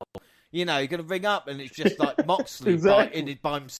Everybody else is fucking set themselves on fire. It just, when you've got the EVPs of the company suspended, when you've got the number one guy suspended, it makes you think all those stories about CM Punk, Monty, being a miserable fucker, are actually true. Yeah. With the interaction with either be Eddie Kingston or Kevin Owens or whoever it was through that time. Just as John Cena said, Punk will never be happy he'll be happy as long as he's the one on top. And I think it was a tweet you sent from what a difference a year can make between coming out and saying, I wish I had these young guys with me 10 years ago, to I'm sick of these fucking young guys. What did you expect? Yeah, 12 months later. It's hilarious. I wonder if Punk has seen that clip and gone, fuck, I look so fucking stupid right now. Do you know what I mean? Because when you put those two clips together, you actually do look at it and think, oh my God, look what a year has made of you being back in this business, and look how bitter you look. The thing is, though, is it's a bit like Randy Orton in a way, right? If you were to meet CM Punk, Orton, the reputation precedes them. So if they were horrible or being an arsehole to you, so yeah, I've heard the stories, that's fine. But there's a way of handling the situation. I think Punk there, and again, it's not even right or wrong or whose side you're on, because the thing is, the Young Bucks and Omega shouldn't have been, as in, they shouldn't have been involved in that situation to get there. But obviously, they were wound up, and like you said, if they make it into a storyline and it's Punk versus Omega next year, it will be money. But people comparing it to like Brett and Shawn and saying, well, it's just business. Brett ended up leaving. If anyone realises, look how that ended. He never came back. Actually, I know he forced to retire, but he never came back. Yeah, like they acted like this still was all for like the audience's entertainment. No, there was real lives and emotions that were involved in that. Like people walked away because of it. It's just crazy. So we will go to Dynamite quickly, September 7th. As we see a coked-up Tony Khan making a major announcement. He's vacated the AEW World and Trios Championship. The world title will be determined in a tournament, because Tony loves tournaments, featuring John Moxley, Hangman Page, Sammy Guevara, Danielson, and Jericho. And then we see MJF hit the ring. And I did feel a bit sorry for MJF, as we spoke about. Like, his return should have been big-time news, and I don't think anybody really cared.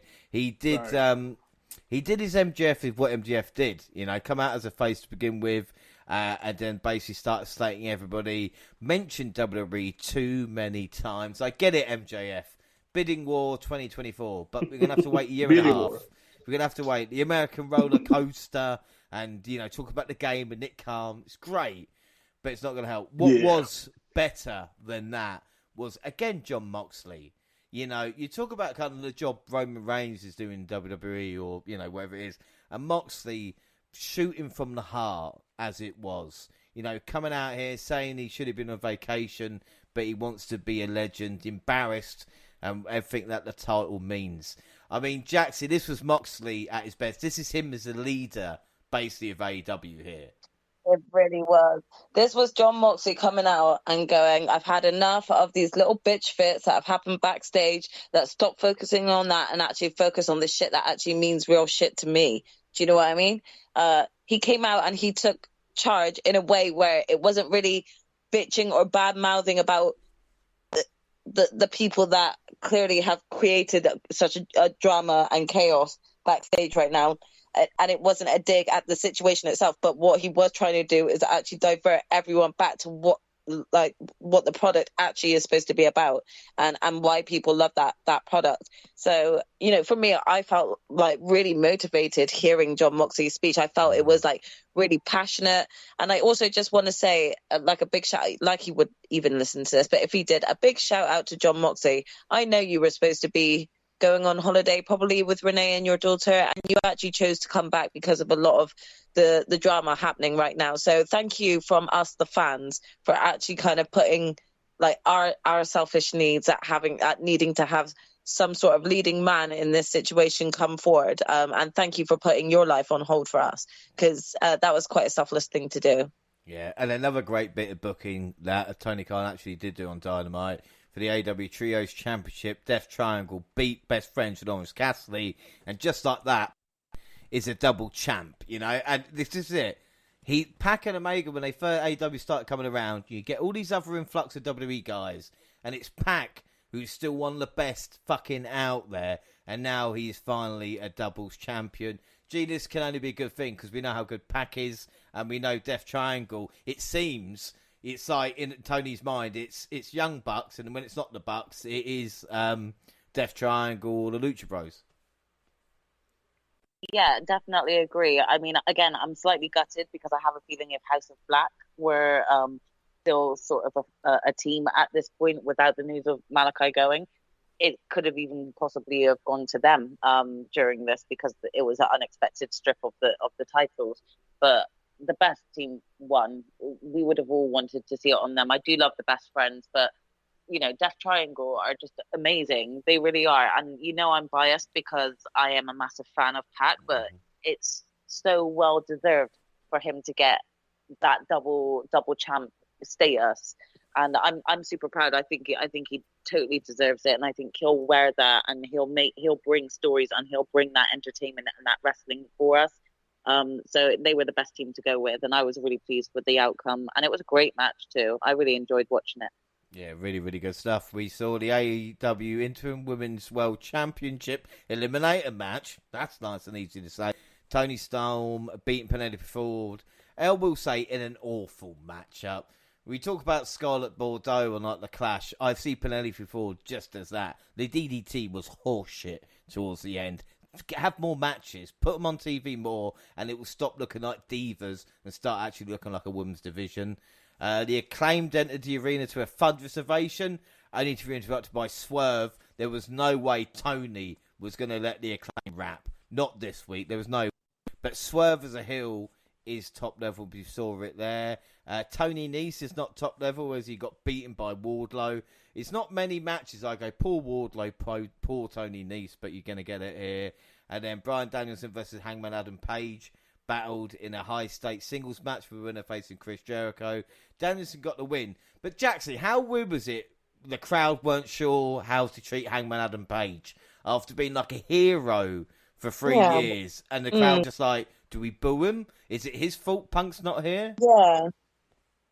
Innit? Like, it was just a weird one. Like, I really couldn't understand why there was any form of booze coming towards either side, to be honest. This should have been a straight up just, both being cheered and enjoying like a decent wrestling. Like, both men were like put on a great match, and I really enjoyed this match myself. I got a bit annoyed at hearing the boos, because I also was like, where are these boos coming from? Is this coming from a, like sort of real life situation, CM Punk, you blaming him situation, or is this coming from you want Bryan Danielson to win? Like, it was a really strange one, I must admit, and it is because of a lot of the drama that is up in the air at the moment. But did I feel like Hangman deserved those boos? No, I don't. No, it's going to be weird as well when the Bucks and Omega come back, kind of reaction they get. Punk is injured now no matter what, so it's going to be 9 months until Tony has to deal with this, which are probably good for him. He can just get himself ready for when he has to worry about it. And in the main event, hometown hero Daniel Garcia challenged and defeated Ring of Honor Pure Champion Whta in the main event, winning by submission. They adhered to the Code of Honor, with Bryan Danielson appearing and strapped the title around the new champion's waist. So it looks like Garcia is in a battle between Bryan and Jericho. Rampage, September 9th, Sammy Guevara beat Darby Allin to go on to face Jon Moxley in the semi-finals. Deeb beat Mazarene in the quick match. Tony, just get Ring of Honor a fucking show, alright? And then Claudio beat Dax with a Ring of Honor title on the line. But Monty, actually, that was quite a good one. So, I bitch and moan about Ring of Honor. I didn't mind Claudio v Dax, but that's more to do with who they were and not because of Ring of Honor. Yeah, and again, with those two involved, I think they lived up to expectations, probably exceeded them, in all honesty. And you can tell with the booking here, maybe someone has listened and tried to put a couple meaningful matches on Rampage on here for a change. So Rampage didn't feel like a complete waste of time, I must say. And it was great to see Cesaro. Great to see Claudio pick up the victory here. And in this fashion, because we all know what Dax at this point, this year has just been untouchable. So he just continued doing what he's been doing all year. And also, I wanted to say this. I know you kind of went over it, but I wanted to get this out. They did the exact same finish again in Sammy Guevara's match that they do for Jericho's match, using Anna Jay this time. So I guess that's just going to be a faction-wide finish, you guys. Yeah, I think we got to get used to it, but I think Dynamite and Rampage gave us hope. Like you said, I think Tony got caught. We've seen it with him. I think AEW even made an even bigger mistake, where the influx of WWE talent and then your company is not the alternative, it's just WWE Light. And you've got to use the home. I look at Hangman on Page and I think of AJ Styles in Impact, where you're thinking if they used him in position correctly, and he's just going to go WWE and be a star, and people are like, how did you not know he was this big a star? It's because you're focusing on your CM Punks or your Bryan Danielson. And again, I love Danielson, and he's losing more than he's winning at the moment, it seems. But again, you've got to differentiate between like your Moxleys and your Danielsons and your Jerichos compared to whoever else you have got. But I'll tell you another weird thing as well, just final thoughts of thinking of everything. It's not that often there's a group we do with WWE and AEW show so close, and the positivity coming out of the WWE, even if the main event was shit and I'll never get over it, compared to this AEW show, it's night and day. When you think about where it was, I mean, Jackson, when you think about where WWE was in the eyes of everybody at the start of the year and AEW, I mean, it's completely different positions now. Kind of, yeah. I can't help but feel, and I said this to Gina before, I can't help but feel like maybe since Triple H has kind of taken control over at WWE, it's felt like a slight shift has changed in the way of, like, it feels more like AEW are sort of desperate to sort of keep viewers now, and WWE are kind of doing what Triple H are saying and actually bringing those viewers back. So it's a bit of a strange one. It feels like a potential war again coming on, It would be interesting to see what happens, like I said, with the talents involved, because everybody, I mean, I wouldn't put past 2022, but, this time next year we could, like, maybe Kenny Omega in WWE, you know, like that kind of thing would be or imaginable. even like Bray Wyatt back in WWE, and just having someone like Bray Wyatt return will just kind of do wonders for WWE and the viewership. I think that, like I said, it's really positive with WWE at the moment with AEW. As long as he doesn't shit the bed, rearranges it, and give us the Dynamite that we had a couple of years ago. You know, that kind of exciting show where it wasn't so predictable. It is doable, but like I said, with what happened here, we will never forget AEW All Out 2022, but we will remember it for all the wrong reasons. You know, like I said, with Monty winning all three, we're going to forget that, and it's just going to be, remember that one where Punk lost his shit and ate muffins? That's what the episode should be called. And MJF got ignored. Like that. Yeah, no one even cared. No one really cared about his return. It was ignored. It's crazy. This is how not to do pay-per-view. Exactly. And you mentioned like this time next year or whatever. I don't necessarily know when the Elite has a shot or whatever, but it's already rumors that the Young Bucks sent a feeler to WWE. And I'm like, first of all, that could be anything. All right, you could just text Cody and tell him what actually happened and say, oh, that was a feeler to WWE. That could be anything. So I don't believe it, but I'm just saying, like, people are already planting those seeds for them to leave, and I just can't even really imagine AEW without the entire Elite. It's all Elite wrestling, right? Crazy. But anyway, well, let's say change the name to Half Elite Wrestling next year because the Bucks and Cody are kind of burning it up in WWE. But but Hangman. I'm sure Brandon, I guess, talents, you know, like Omos might be available for WWE, for AEW. You know, like no, Commander Aziz. Yeah. You know, the door's open. Yeah, okay. Last Legend. But it has been, like I said, as we finish now, I think that is it. Unless anybody has got anything else to say about the whole thing. It's just AEW is such a weird situation. Yeah, I mean, I don't know what to expect going forward at this point. I'm not, saying that I'm not enjoying the content, because I think that, again, the level of stardom and wrestling talent that AEW have is good. It's just right now I feel like every storyline is coming apart a little bit, and they need to just kind of take a step back right now, take a breath, and just kind of start looking at the situation and fix some of these what I feel are broken storylines that really are just kind of making no sense right now. Gina, anything else to add? No, nothing from me. I mean, like you guys just explained, I think they've got enough talent that they can still kind of push on and move on from this. It's just a shame that so many of these big stars did this, because it's just going to take up a lot of focus, and it's going to distract from some of the actual good stuff that's happening in wrestling at the moment. So, or in AEW at the moment. So it's just sad that it's come to this, and I hope that we as fans can just try and move on from what's happened and just go with what they're going to chuck us next, and hopefully they can see it through in a decent storyline as well. Yeah, I think that, and I think a word of warning to Tony. He talked about being Jim Crockett Promotions, but with more money. Well, Jim Crockett Promotions got bought by Turner Broadcasting in the end, so you maybe don't want that, Tony. And as for if you compare it to WCW, it might just be like the end of Starrcade '98. Goldberg's just lost his streak. Kevin Nash has won.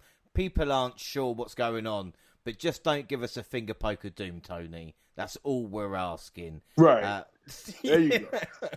So that is it. Don't forget, we're across all social media, Twitter at the WNR Podcast. I'm at the WNR JR. You can find the entire WNR team on the Twitter banner. Monty, where can people listen to your magnificent show? Yes, anywhere you listen to podcasts, type in Mind of Monty. You can go on YouTube, subscribe to the YouTube channel, Mind of Monty. You can go at Mind Monty Pod. Click the link in my bio. You'll check my latest episode where I kind of go more in detail into all of the rumors that we're hearing coming out of the fallout from All Out. And I gave a little bit more details about how I felt about Worlds Collide. Didn't spoil too much, but I definitely want to talk about it. Just go give it a listen. And click the link in my bio. Without a doubt. Jackson, where can people find you? I'm across both Twitter and Instagram at Jaxie Scarlett. And Gina? Yeah, you can find me at Purple Pain. Perfect. Double also on Facebook and Instagram. Across all good platforms. Send us an email at doublepodcast@gmail.com. YouTube, where we've got a copyright claim up there at the moment for Roman Reigns' entrance, but it's only because it's had a couple of thousand views. Again, that's the first for Reigns at this moment in time, so go and click it before it disappears, because they're bastards. Also, SoundCloud on your phone, where you can listen to us, and Spotify and iTunes, where you can download, subscribe, rate, and review there. So that is it. And like you said, Monty, our next episode is Worlds Collide next weekend. I've got to catch up with Worlds Collide and NXT. And also, I have not watched the last episode of NXT UK yet, because I am not emotionally ready. You're not ready? I don't want to say goodbye. I'm not ready to go. All right? I don't want it. So I'm just going to wait to see what happens. But don't worry, everybody listening, going, where are Jackson and Gina? Because they will be back before the end of the month with an AEW prelude with me, and we might look at Raw and SmackDown there as well. But that is it. Like I said, I've been joined by the fantastic Jaxie Scarlett. Thank you very much for joining me. It's been fun, as always, and I look forward to the next one. Also, The Mind, which is Monty again. Cheers, buddy. And we've got NXT coming up. I see you. Can't wait for the show. Always fun to do this, guys. And, of course, who can forget? Oh, Gina. Hey, Gina. It is Genius, Gina. Thank you for joining us.